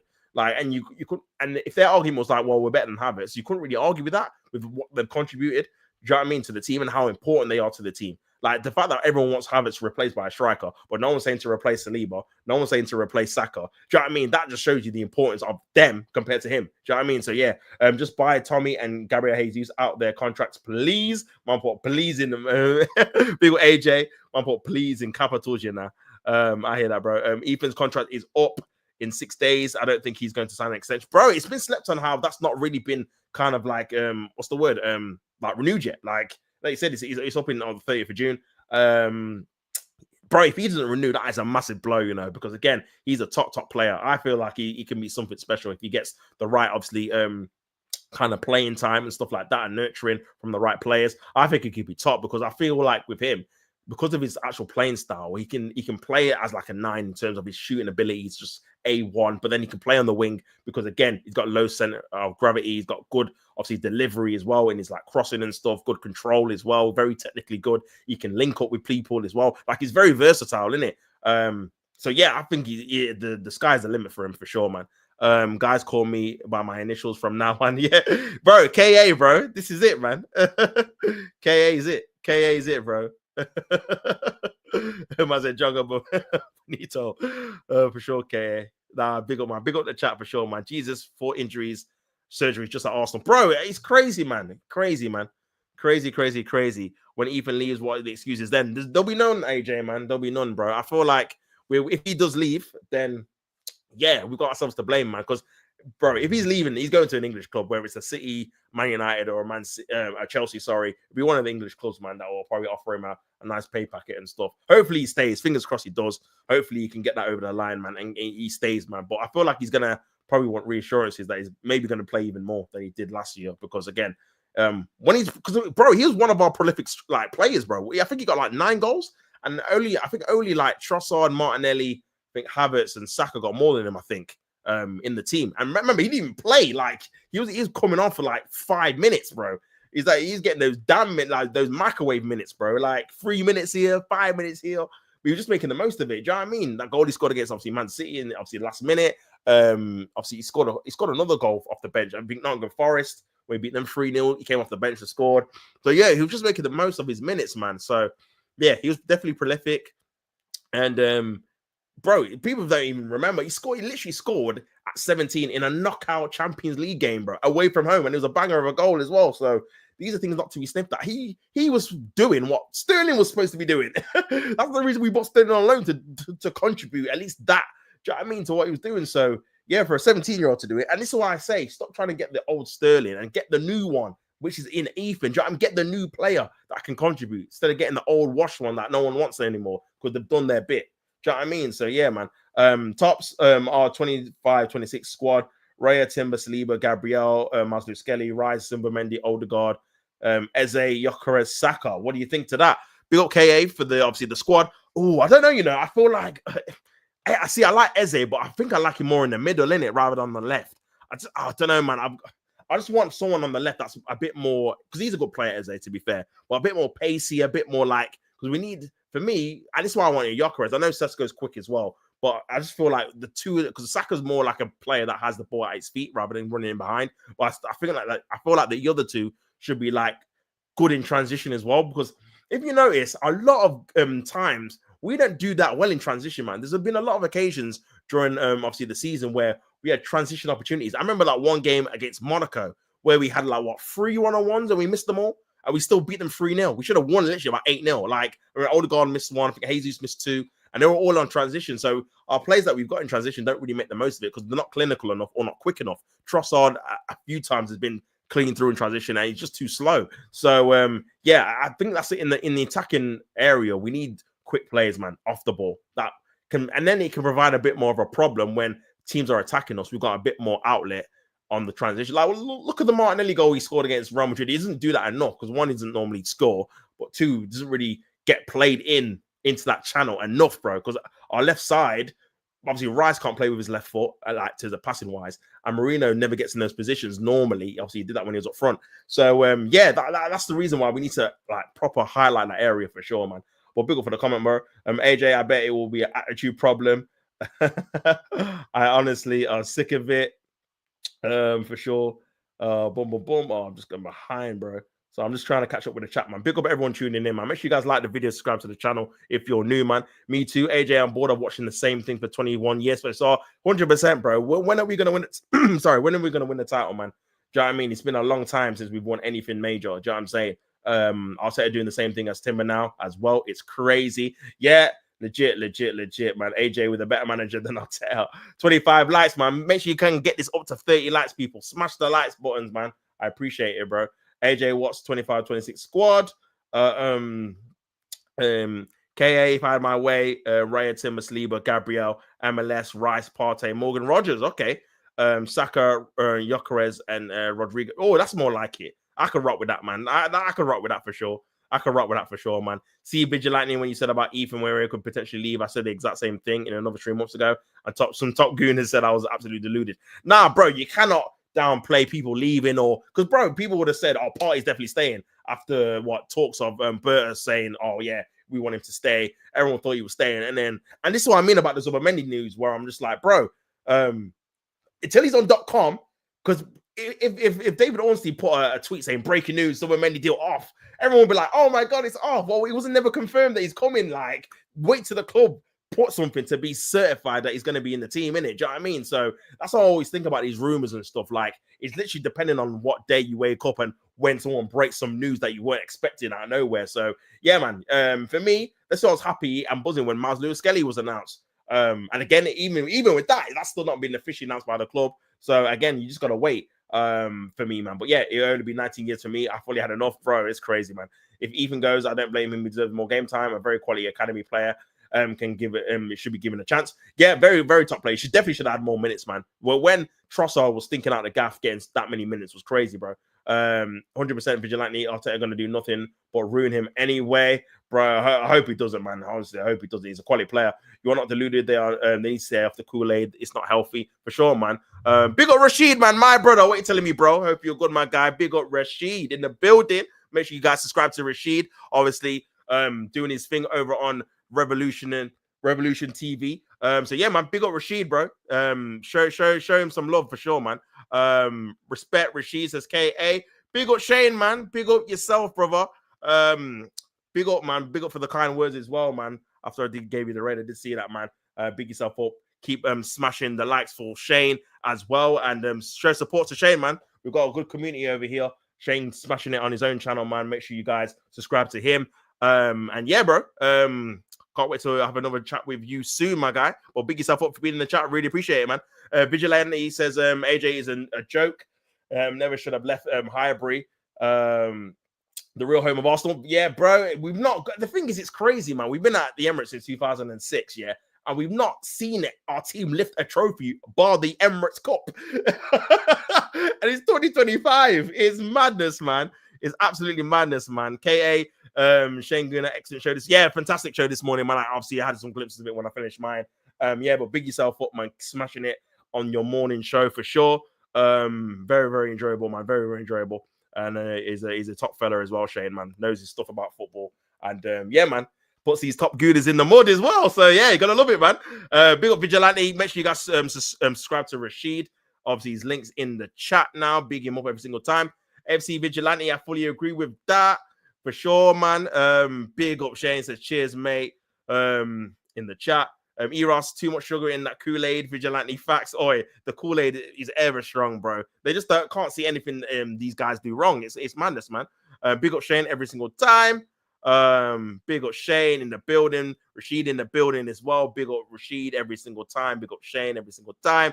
Latest news, Shane Gunner kicks out the fools that are embarrassing our club. 100% tops with a laughing emoji. Big up E. Ross, man. My guy. Big up Shane. Oh, every single time, man. He's the guy, bro. He's the man. He's the man. Shane is the man, 100%. 100%, man. Big up Rashid, everyone. Every time as well. Big up Rashid too. Knows his stuff about Arsenal as well, man. Wants the best for the club too. Big up Gavin, man. Big up Shane, respect Gavin, everyone in the chat, man, doing their thing, man. Appreciate it, man. Appreciate the community. Make sure you guys subscribe to the channel, like the video as well. Going to be doing daily shows now, man. In the morning, 9 o'clock. Going to be doing another one in the morning. Obviously, this one as well, this transfer talk show. And then I got a show later on today at 5 o'clock as well with my boy Colin talking all things Arsenal or whatnot. So yeah, make sure you subscribe to the channel, put your notification bell on as well, so you never miss a show too, man. But yeah, man, like I was saying as well, bro, like going back on to what I was saying about the striker situation, again, the club need to make a decision now, man. We're going into the like into July now. This is crunch time. This is what we've been told. We're waiting until July. We don't want to pay people on the beach, even though Liverpool are playing. Verts, who obviously he's on the beach now as well. But yeah, regardless of that, we've had enough excuses. There's time next week. The excuses have to stop. We have to get official confirmation to Zubimendi. If we're getting Kepa, which it looks like we are, official confirmation for that. So get that out of the way. Get that 5 mil in the bank, whatever. Backup keeper sorted. Now we move on to the main targets, which is the striker. That bro, I want to see a bid confirmed by someone proper next week, bro. Because again, what are we actually waiting for? Remember, we've got our preseason tour. It starts, I think, the 19th of July, where we go. I don't know if we go. I think we might go to Spain for a week before that in a camp, and then we go to, obviously, I think it's Singapore or whatnot in obviously 19th of July. Bro, you're looking at what 21 days now. Do you know what I mean? So we gotta get a move on, bro. Like we're waiting too long, bro. We're waiting too long for sure. Waiting too long for sure, man. That's a big up. Aaron, Dan, Shane, Tops, Normsky, Rashid, DJB, big up to all you, my fellow Gooners. Big up KA for that acknowledgement as well. Some top people, all of them are top, man. Big up Aaron as well, man. Big up Dan, big up Shane, big up Tops. Oh, big up Tops, I am Tops. Big up Normsky, big up Rashid, big up DJB as well. Been on the obviously show with all of them, apart from Dan. I'm definitely gonna have to link up with him soon. But yeah, man, big them up, bro. They've all been tremendous and obviously nice and kind to me as well, and been a proper community, man. And we all want the same thing for our club, innit? So obviously go back to winning trophies, man. So big them all up. DG, Matty, DG2, everyone in the building, man. So yeah, man, it's all good. It's all good. It's all love, man. It's all love every single time for sure, man. In the building. But yeah, like I said, obviously back to the striker situation. Yeah, we need to just make a decision. Hopefully we can get that sorted next week. And then we move on to the left-sided situation. And like I said, man, if the whole thing with Rodrigo, if he doesn't want to come by, we've got to set a deadline. Listen, he's a great player. And if we can try and get him, would I wait a little bit longer for sure to make sure we get him? Of course. But there has to be a cut-off point, man. There has to be a cut-off point within July, I think, where you're like, you know what? You have to make up your mind whether you want to come to us or not. Because you don't want to get into August where he's still deciding, not too sure if he's going to be part of obviously Javi Alonso's plans, and then we're kind of not buying any kind of winger because we're waiting for this guy, and then he decides to sign a new contract or he decides to stay, and we've got 2 weeks of the window left. That's what you don't want.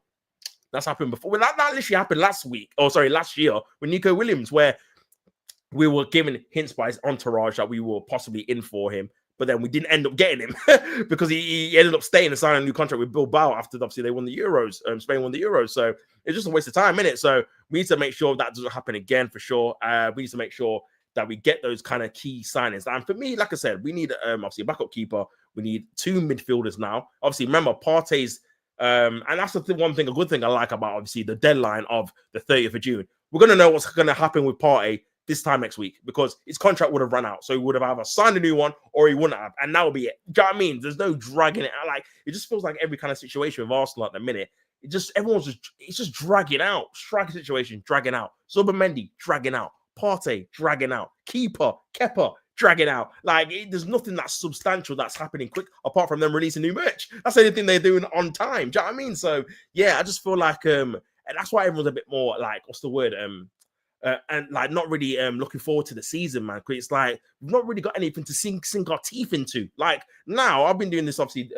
I should be in this obviously daily doing transfer show, saying also sign this player, that player. But instead, I'm talking about Man City signings. I'm talking about Liverpool signings. I'm talking about Man United signings. Like every signing apart from my own. Do you know what I mean? Because I've not had any kind of confirmation that we've actually signed and got anyone over the line on the obviously Arsenal.com website. So yeah, that's the one of the things I'm looking at for. But yeah. For me, bro, the whole thing with, like you said, with the striker situation, I want that sorted. I want the wing sorted.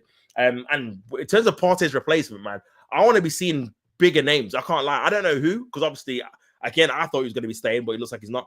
I want to be seeing top names come through the door, bro. Like, I can't be seeing youngsters at 21, 22, bro. Like, we're trying to go for a league title. We're trying to go for the Champions League. We need to make sure that we're getting top names that are going to be certified and make sure that we can obviously go through the motions and go through these competitions and not worry about one injury to Rice. Then we've got to play this guy that's supposed to be a replacement for Partey, but he's 21 and doesn't know what he's doing. Do you know what I mean? We've had that Lokonga phase, bro. We need to put that aside and we need to actually go through with a ready-made replacement. I've seen reports saying that potentially we can't afford one and stuff like that. And I'm like, bro, I don't want to be hearing that, man. I'll be so real. I don't want to be hearing that, bro. Like, it's not good enough, innit?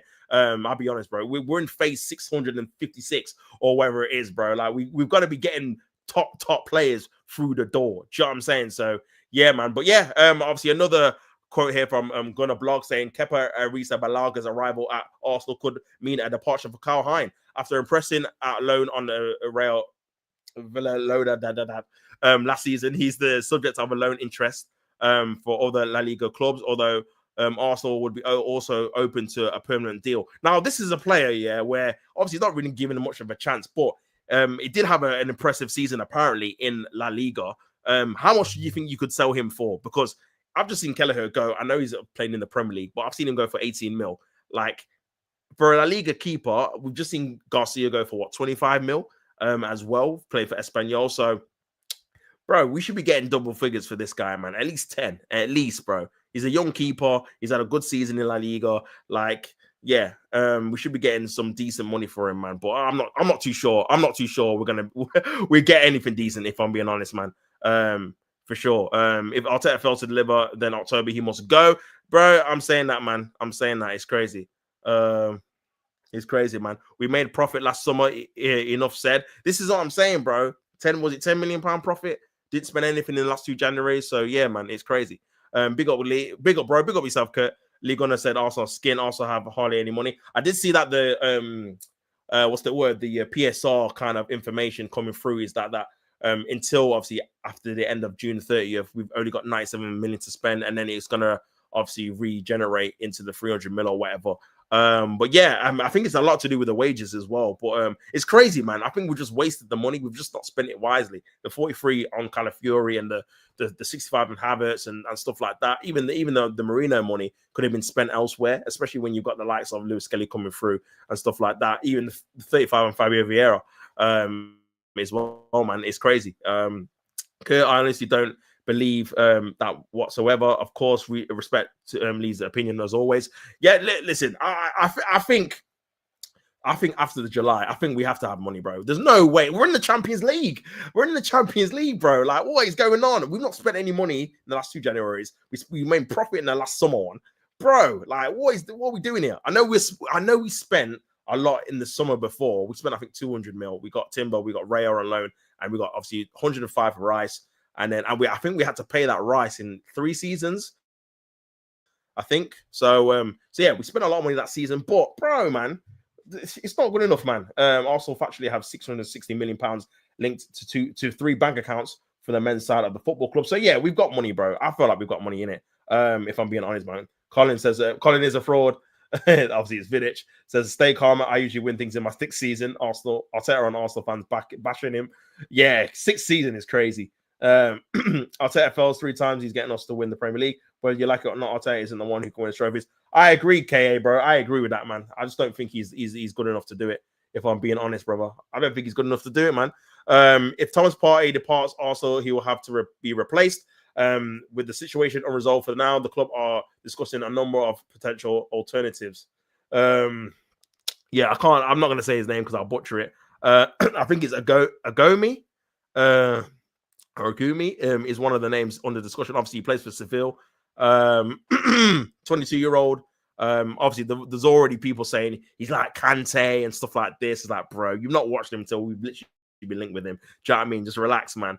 But yeah, crazy, man. Obviously, it goes on to say Thomas Partey's contract expires next week and also have been in negotiations over extension, but are yet to find an agreement. Although Partey's preference is to remain in London, he's entertaining offers elsewhere. Like I said, bro, when you look at it like from his point of view, he's been on the same money for 5 years. People are going to be able to offer him more money than he's on because there's no fee, there's no transfer fee. So yeah, they can offer him 300k or whatever, depending on where he wants to go. So yeah, man, there's no surprise there, man. If I'm being honest, there's no surprise there at all. But yeah, man, big up the chat as always. Make sure you guys smash the likes on this video, man, and subscribe to the channel. Earlier, also, we could have got a player for half a price a year or two ago, but we want the player when he's double the price a year or two later. Yeah, we were linked with Sesko. I think you're on about Sesko. I'm not sure if you are, but yeah, we were linked with Sesko 2 years ago. This was even before the Euros. It was a season before we were linked with him. I remember, man, but obviously we got Havertz instead. So yeah, man. Apparently, Arsenal don't have any money to pay Zubomendi's release cost. I think they don't want to pay in full because obviously you've got to pay in full now. We can obviously pay in installments. I've seen it's £55 million now, which is going to be paid over like 3 or 4 years or something, which is obviously better for us because obviously the whole money yams out a lot of your budget in it because you have to pay it all in full. So I think it's more that, bro. But it says Arteta can't even win a Carabao and FA Cup. This is what I'm saying, man. This is the issue people have, bro. This is the issue people have. Big up AJ says, if the July thing is right, I want Victor Gyokeres in the 14 by July 5th. Bro, this is what I'm saying, man. This is what I'm saying. I'm hoping these obviously rumors and all the things that people are saying are not just us trying to pick between the two. And then even if we pick between the two, we don't even know what we're even doing in it. And that's what I don't want. Like we don't even bidded for him yet. We've not even sorted out personal terms. Like that has to all be done. That has to all be sorted for sure. Otherwise, we're going to be wasting our time, man. You can't even win us a Premier League titles. He's won us 1 FA Cup. That's nothing. Yeah, in 6 years, with the money he spent, it's not enough, in my opinion, isn't it? Not enough at all. What's like Kante? The guy from Seville, bro, that we've been linked with. I think he's called Agumi, Lucien Agumi. I think I butchered his name, man. Or Agomi or whatever. He's a 22-year-old midfielder, plays for Seville. But Seville nearly got relegated, man. So it's crazy, bro. It's absolutely crazy. Kurt, honestly, I don't know what to believe in regards to my club no more. Big up AJ. Big up Vigilante says, big up Tops, I gotta go. Hope the stream goes well and chat. Enjoy. Smash the likes and sub to the channel. Links in the chat. Big up Vigilante. Big up for your help, man. And big up for being in the chat as well. Appreciate you, man. Appreciate all your efforts as well, brother. Victor Gyokeres, the last 3 seasons, 89 league goals. Sesko in the same time, 43 league goals. It shouldn't be a debate. If we're being honest, man, especially because you know what Arsenal need. It would be, and I said this to a Liverpool fan earlier in the stream, it would be a bit different if we had our own version of like a Salah, where they're going to get 20, 25 goals regardless. So you just need a striker that's going to facilitate their kind of movement in terms of the 1-2s and stuff like that. That's a bit different. Like when they got Firmino and Salah, that's a bit different. But we're the opposite. We haven't got anyone that gets 25 goals. That's what we need. And then we can have the other wingers facilitate him. Do you know what I mean? In my opinion. So yeah, man. I don't know, man. I feel like people, because when you look at both players, technically maybe Sesko's a bit better on the eye, and obviously some of the goals he scored, you think, wow, that's a very good technical goal, volley, or obviously the goal he scored against Bayern Munich is outside the right foot. It looks aesthetically pleasing, but then when you look at the stats, it's like, well, 13 goals is nothing to be sniffed at, man. We can't really afford to wait. I don't think personally, bro. Take care, AFC Vigilante. Big yourself up, AFC Vigilante. AJ Gyokeres is so much more clinical than Sesko. I think he is, man. I think he is. Big up the chat, 100%. Victor Gyokeres has factually done in England as well. 40 championship goals, to his name. Yeah, as well. He did. He got conference to the Champions Conference League final as well. So yeah, man, he's played in the country before, man. Even Saka doesn't get that much GA. Yeah, I mean, the thing is, when you compare it to, obviously, Saka's GA is fine if we had someone that got Salah's GA. But because we haven't, you're expecting Salah to get Salah's GA, and it's nowhere near it, innit? Like, obviously, he gets a few goals and he gets a few assists, for sure. But, bro, Salah just got 47. Do you know what I mean? 34 goals, bro. Saka's not touching that for now. Not say he can't, but for now, no. Do you know what I mean? I think the most he's ever scored in the season was 20 a couple of seasons ago. So, yeah, to get 34... And then I think he got like 23 assists or whatever. It's crazy, man.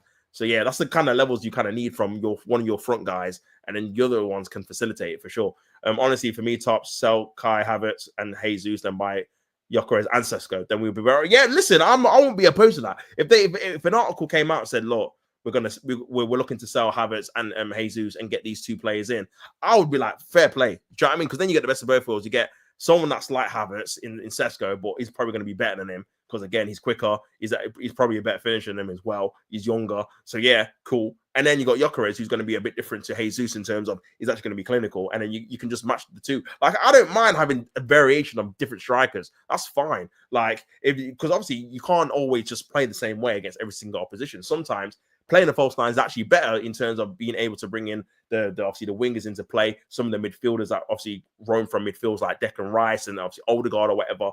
Playing the false nine might actually create space for them to get into the box when, again, the striker's being heavily man-marked. Or if it's a three at the back and it's two defenders on one striker and he's isolated. So you need different kind of variations and tactics. I hear that, bro. So I'm not opposed to having more than multiple strikers that do and offer different things. But you can't just have one that doesn't score goals and then that's it.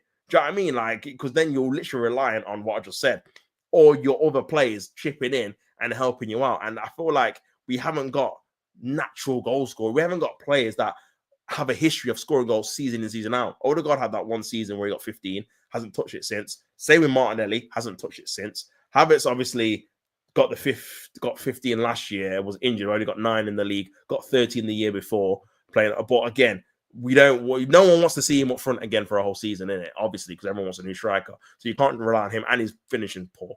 So yeah, can't rely on him. Can't rely on Jesus, who's always injured anyway, and he's not prolific either.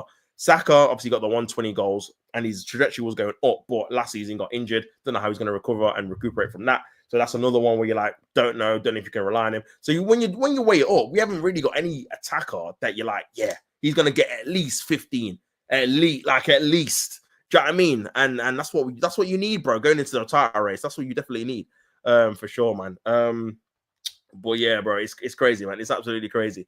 Kurt, to be fair, Saka put up 26 GA last season. Considering he injured, he's not bad. Yeah, it's not bad, to be fair. It's not bad, man. Arteta killed Saka. Says Kurt.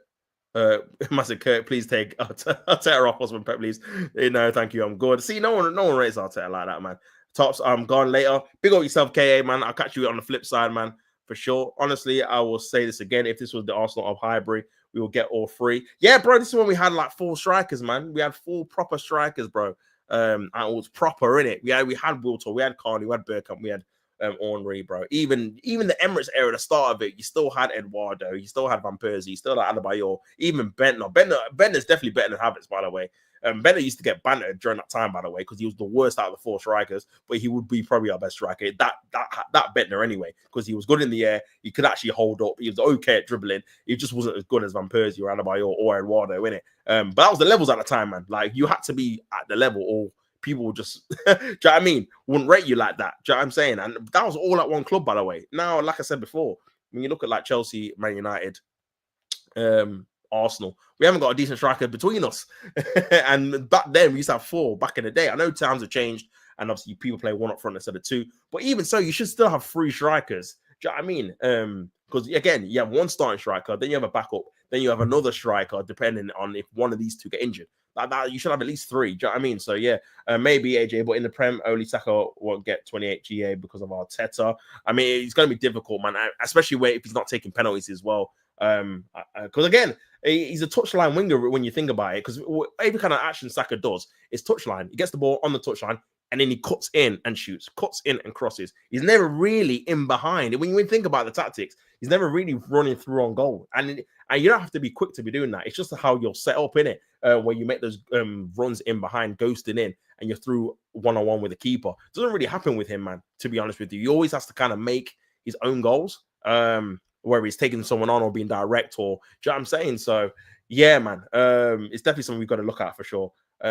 Kurt, why you can afford to trust the process? Look how good they are. And well, I only know how to use the word static, but can't implement it for sure.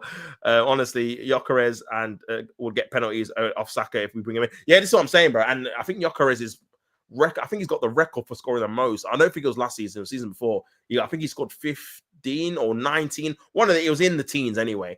It might have been 19 in penalties in one season, man. 15 or 19. It might be 15 actually. 19 seems a lot. I think it was 15. But even that's a lot in one season to score 15s. He scored them all. So yeah, you have to give it to your striker, man. You have to, man. I don't really like Saka taking penalties anyway, just because of obviously the Euro one he missed ages ago. And then again, now he's trying. The one he took out the Bernabeu was atrocious, man. And I don't want him to start doing that, bro. Like, stop changing up what you're trying to do. Do you know what I mean? To get the viral moment, man. But yeah, I'll say it to but that's crazy, Kurt. But I said, oh my days, that's crazy. Kurt, I would love that. It'd be interesting to see what job he actually gets for, because I do feel like, because of the PR around his name, even though he wouldn't have won anything, because I think if he gets sacked, he wouldn't have won anything, apart from the FA Cup. I still think he'd probably get a good job. I could see him at like a PSG, or I could see him at a decent club in it, somewhere in Italy, like an AC Milan or something. Do you know what I mean? So yeah, but we have to wait and see with that one, man. But yeah, it'd be interesting to see what route Arsenal would go if they did get a new manager. They'd have to go the winner route, man. They'd have to, bro. There's no way they could get another novice. I don't want Fabregas. I don't want Xavi. Like, you'd have to get someone that's won league titles, and multiple one of them. Obviously, a bit of bomber from David Ornstein. Newcastle make an offer to sign Elanga from Nottingham Forest in the region of 45 mil. Nottingham Forest reject it without a counter. No intentions of selling the Swede. 45 mil is not too bad, you know. Nottingham Forest considering whether to maintain pursuit of or focus on other targets. So yeah, man, that's an exclusive bomber. 50 mil for him, man. I mean, I think he's a good Premier League player. I don't know if he's worth 50 mil though, considering. Yeah, I don't know if he's worth 50 mil to be fair. But then having said that, I think he's better than Madueke. So yeah, maybe he is. Maybe he is, fam. Ahmed, it's my first time watching your show. I'm an Osman. What is your name? Can I give you a shout out your channel, please? Shout. Can you give me shout out your channel, please? Yeah, obviously my name's Tops, bro. This is T Chanzo Sports. Make sure you subscribe, like the video, do all that good stuff, and big yourself up, man. Big up for being in the chat and in the channel and commenting as well. I appreciate that, man. Gyökeres joining the Arsenal, Rodrigo joining the Arsenal too. Hopefully, bro. Hopefully, man. Hopefully, fingers crossed. He's not welcome at PSG or Everton, Tops. Yeah, I know, man. I know, but see how the PR spin it, bro. It could be crazy, man. It could actually be crazy for sure. Yo, big up, Tops. Been a minute. You good, G? Yeah, I'm good, Godfrey, man. Hope you're well, brother. Hope you're good, man. Good to see you in the chat, man, as always, for sure. Luis Enrique, own words, I would love to work in England one day. Buy him out of his PSG contract now because he's already won. He's literally won everything in one season, you know. It's crazy. Big up Godfrey every single time. My G AJ, come on. Big up. TA, hi Tops. How are you doing today? I'm all good, man. How are you? How are you on this day, man? Obviously, sun's shining, still a decent day. Obviously, just discussing Arsenal, having a debrief, having a discussion, all of that good stuff. But yeah, man, enjoying the day. Obviously, I got a stream coming up soon as well at 5 o'clock with my boy Colin. That should be a good one, man. That should be a very good one. Just talking all things Arsenal and that. So yeah, man. Gonna be a good one, man. Big up every time. God 300%.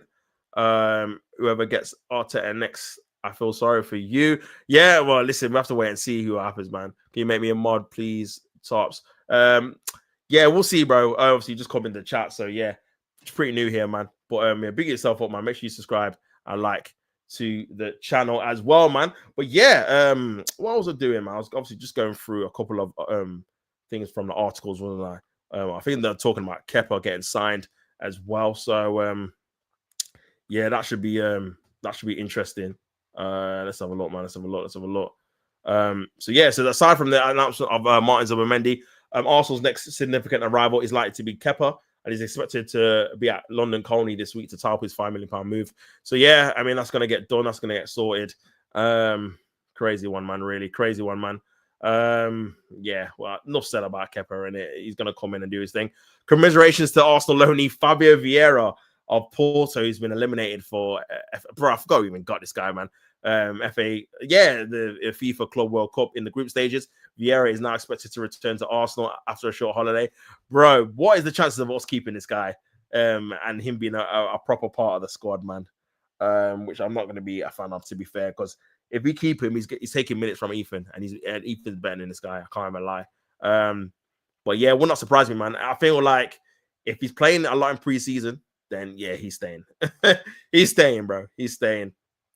But yeah, obviously Zinchenko is a major target for Fulham. He looks almost certain to leave Arsenal this summer, and there'll be no shortage of takers. Arsenal values Zinchenko at 12 million, while Fulham think they could get him for around 10 million. So when they say around, that means it's going to be less than 10 million. Oh, these wages, man. These wages, bro. These wages have actually crippled us. It's crazy.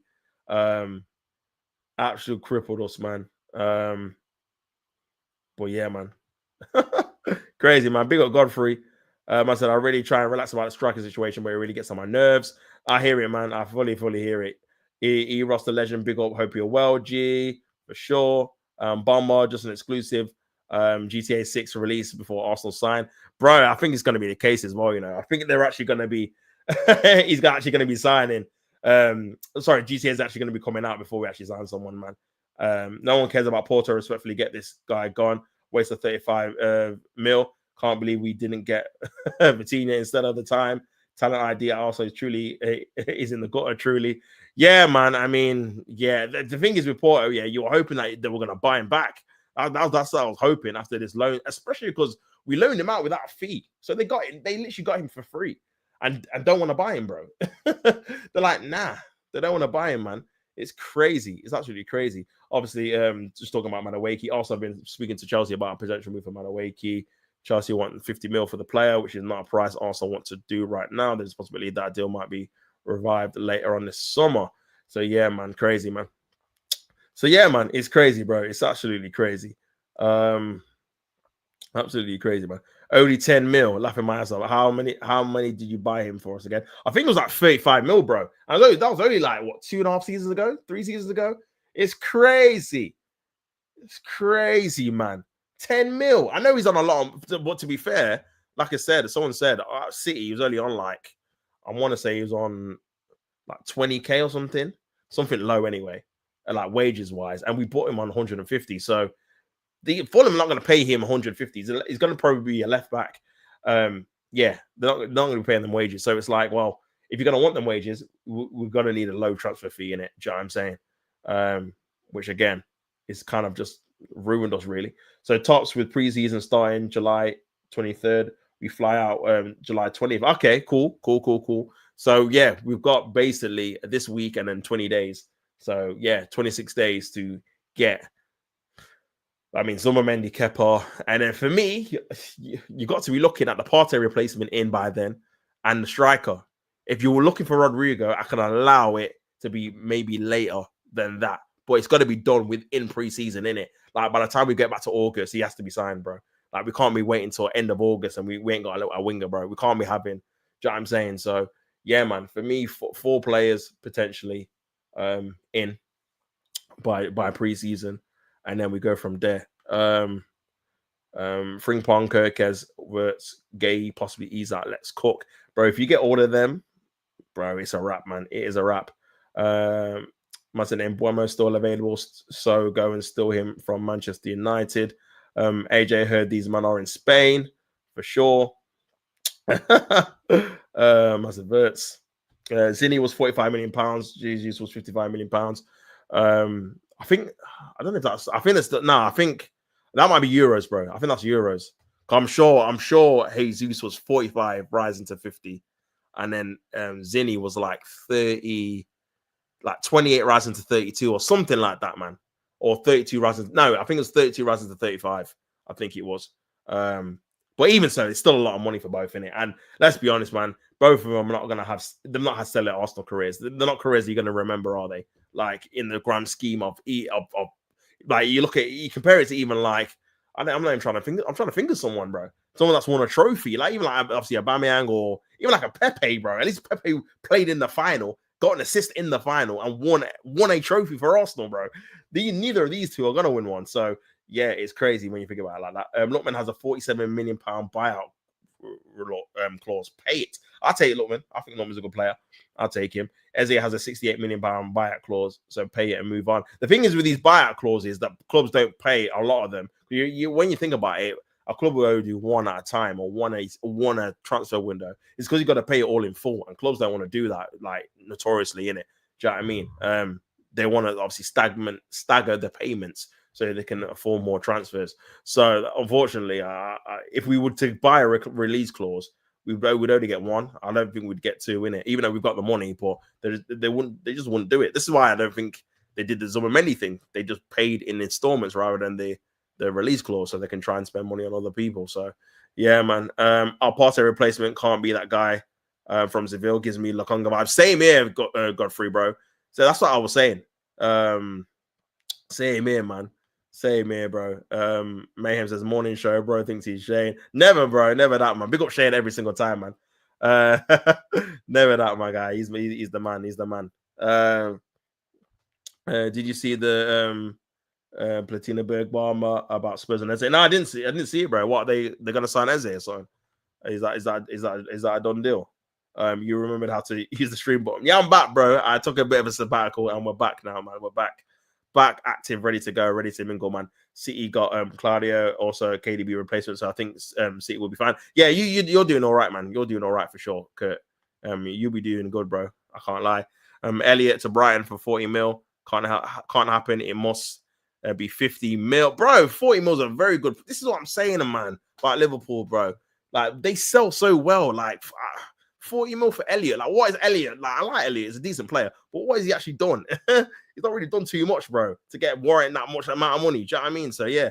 Kurt, if Pep doesn't win anything this season, would you sack him? Yeah, that's a good question. Zubidoo, where are you? Still waiting, brother. Still waiting. Korean, what you saying, G? AJ, his contract. Oh, yeah, his contract does run out. It does run out, doesn't it? It does run out. Yeah, so you just leave. You'll probably just leave anyway. Do you know what I mean? You'll probably just leave anyway, man. Just a right back and another 8. For sure. Kurt, just give us Pep Linda's back blood. They're a well-run club. They are, man. They are. I can't lie. The way they sell, I've got to rate it. I have to rate it, man. Now, not done a deal yet, but Spurs have Eze high on their list. Said it's one to watch as time goes on. Listen, I mean, if they could get that done, it'd definitely be a top player. But again, is he going to get the Spurs curse where they go there and they're not really doing as much as they were when they're at the other club? Look at Solanke, for example. 19 Premier League goals for Bournemouth. I think he got like 9 for Tottenham. I know he was injured for a little bit, but yeah, not great, man. Not great. So we'll have to wait and see with that, man. But for me, I'll probably just stay at Crystal Palace for another season if I was him, man, and then probably move next year, just for the simple fact that obviously it will definitely start for Spurs, but I don't know, man. Playing for Crystal Palace in the Europa League just seems like it's something that would be something special in it. Just because, again, it's just the unknown. Selhurst Park, depending on what type of team you're going to be playing as well. Like, it could be proper, man. It could actually be proper. Do you know what I mean? So yeah. Did you see Chelsea lose the other day? Yeah, bro. I didn't even stream it because I just thought the game that I watched with them was atrocious. So I thought, yeah, I'm not going to stream anymore until obviously whoever gets to the last 16, and then we'll go from there. But yeah, they did. Apparently they got like heavily beaten, like well beaten. It wasn't like a fluke or anything. Flamingo were the better team. So yeah, it's crazy, man. It's absolutely crazy. Bro, I don't know why any club isn't going for Osimhen. Imagine if Liverpool waiting for Osimhen, they'd be favorites to win the league more so than they are right now. Yeah, I mean, bro, we've had conversations in the chat earlier before, man, in the stream. It must be the agent fees, man. It must be something to do with the agent, whether he wants too much of a sell-on clause or he wants like his own kind of profit where he wants 15-20%, when I think agents only get like 5 or whatever. So yeah, man, it must be something to do with that, man. Or he wants image rights or something crazy behind the scenes, because no one's touching him for a reason, innit?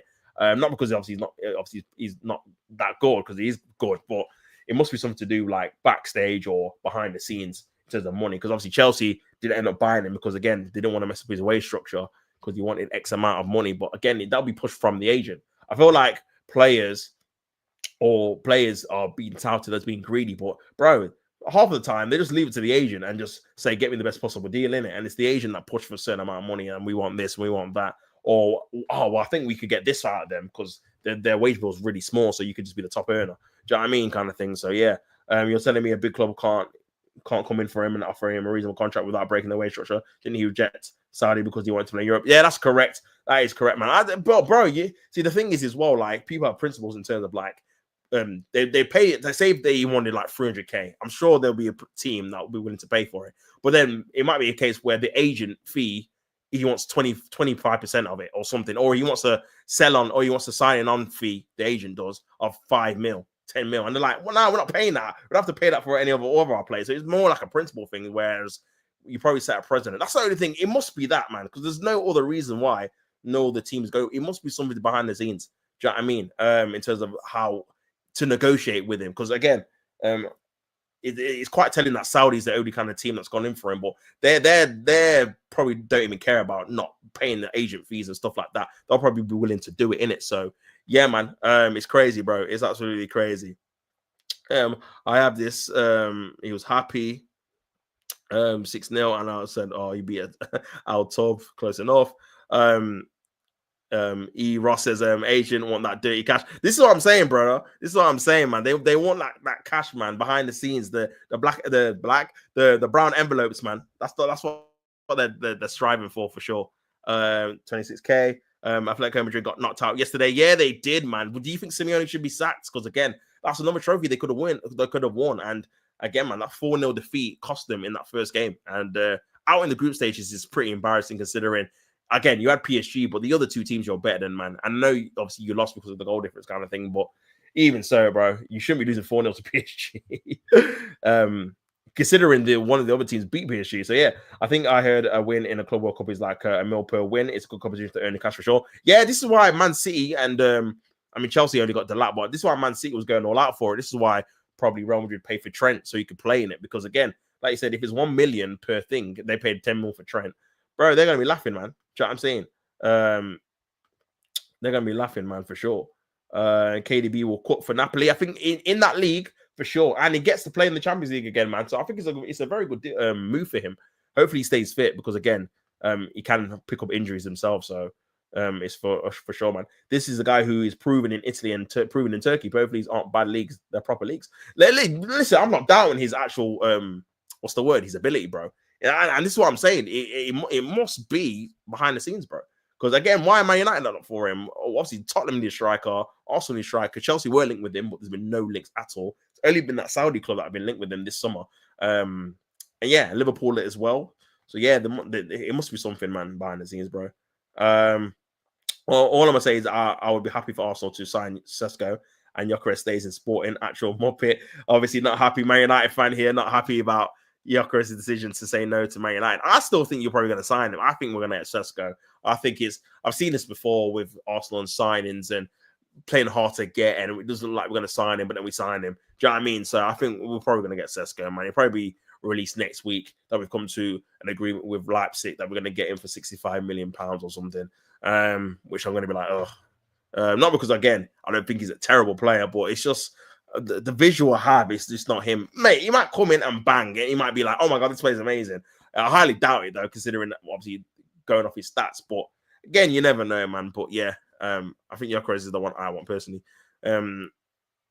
Top stem brown envelopes got thick, bro, behind the scenes. I hear that, E-Ross, man. I hear that for sure, bro.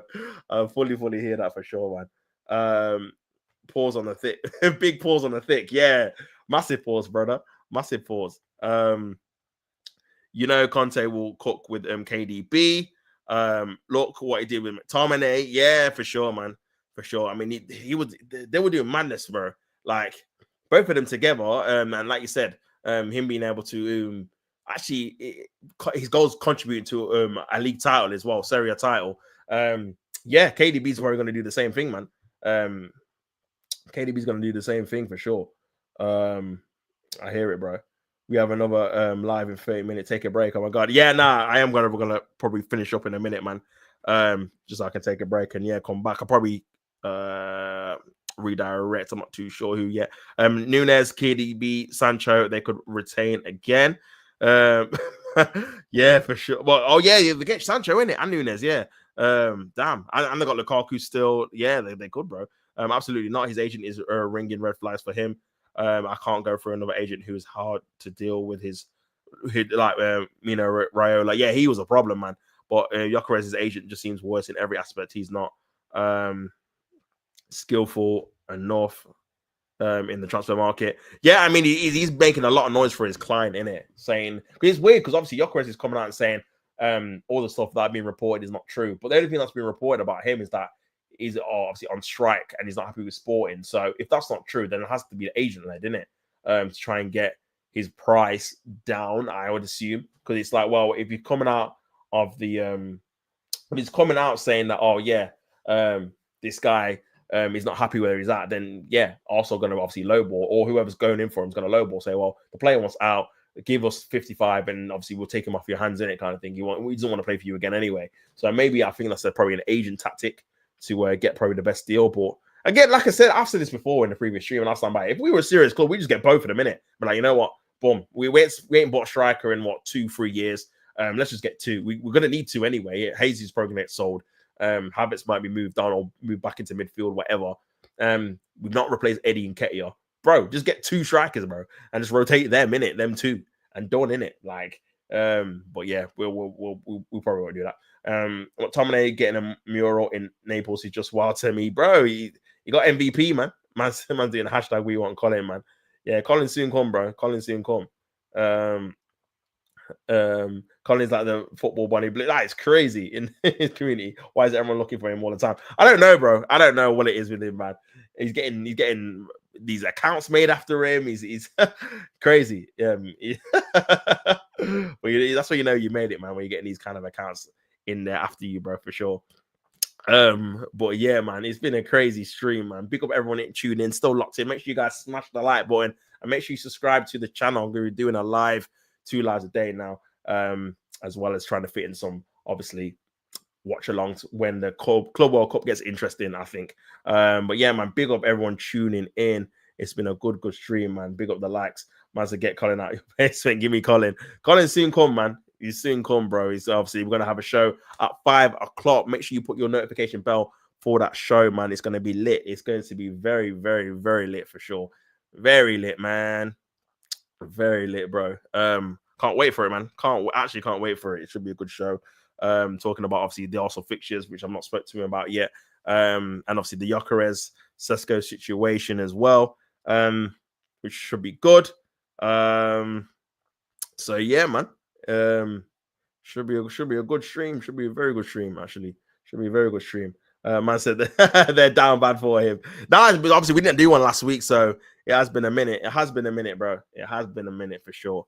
It has been a minute, man. But yeah, obviously before I log off, let me just try and get through what I was saying. So yeah, on about the Sesko situation, just talking about there is still a 10 million euro gap between Arsenal and RB Leipzig on Benjamin Sesko. That has nevertheless developed into a game of chicken as the two clubs seek to get the best possible deal. Also, I've been seeking to do a deal on installments that currently comes around 70 million euros, man. So that's about what 55, 60 million, something like that. So yeah, a lot of money, man. A lot of money for an unproven player. But again, I feel like again, if Arsenal got money to spend on him, then just go spend it on Gyökeres. It's going to be the same amount of money anyway, or probably even cheaper. Do you know what I'm saying? Probably even cheaper, bro. But yeah, man, I just feel like that'll be the right decision to make, personally. But yeah, it's just knowing Arsenal, you know they're not going to do that. Do you know what I'm saying? You know they're not going to do that, man. Like especially with especially the fact that obviously Arsenal are not going to be looking to spend more than probably the usual money that they spend. Do you know what I'm saying? So yeah, man, it's crazy, man. It's crazy. But yeah, man, big up everyone tuning in. We'll be wearing your blue beanie whilst we're watching Chelsea, the Club World Cup. Chelsea, no, I won't be actually, to be fair. Chelsea should just come in and sign Sesko. Isn't that what they did with Modric? Yeah, they did. And look how it turned out for them. So be my guest, man. Be my guest. They do need another striker. There's a report saying that they might sell Jackson as well. And it looks like they're going to try and get someone with the lap too. So potentially, man, they could get one. But I'm not really seeing anyone linked with Sesko bar Arsenal. So I don't know whether that's going to be a really realistic thing that's going to happen, if I'm being honest, man. But yeah, we shall see, man. We shall see. But yeah, that's been obviously this Tops Talks transfer show, man. It's been a sick show. Big up, obviously, everyone that came into the chat, all the newcomers that subscribed, like the channel. Obviously, I'm going to redirect to my own stream that's going to start in about 25 minutes. Me and Colin, Arsenal and Chill. Make sure you guys tune in for that. Should be a good one. But yeah, big up views on sport for the raid. Really appreciate it. Big up Shane that came in. Big up Rashid. Big up obviously the regulars, Korean, obviously Mayhem and Vidic as well. All the Benji, bro. There's too many to list, man. Big up obviously Eros and MKA as well. Big up everyone tuning in, man. Obviously Vigilante too. And yeah, I'll see you, man, in 25 minutes, man, for another Arsenal. I say debrief, but another good chat with my boy Colin, man, and to see what's happening with obviously all things Arsenal on all that good stuff, man. But yeah, big up everyone. It's been a sick stream. I'll see you guys in about 25 minutes. And then, yeah, hopefully you've enjoyed the stream. It's been your boy Tops. Don't hate to play at the game. And then, yeah, until 25 minutes, I'm out, people. Peace.